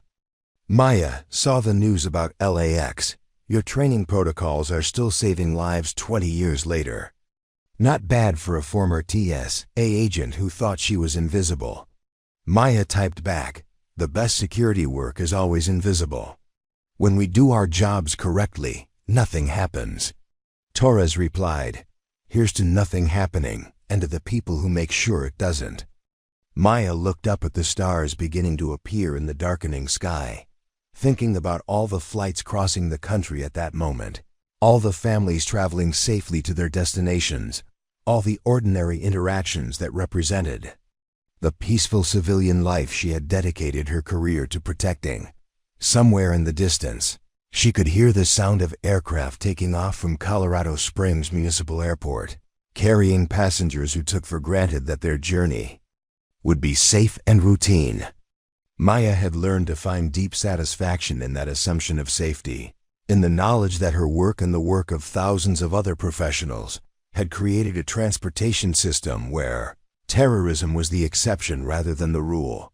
Maya Chen had been invisible when it mattered most, and that invisibility had allowed her to protect people in ways that dramatic action never could have achieved.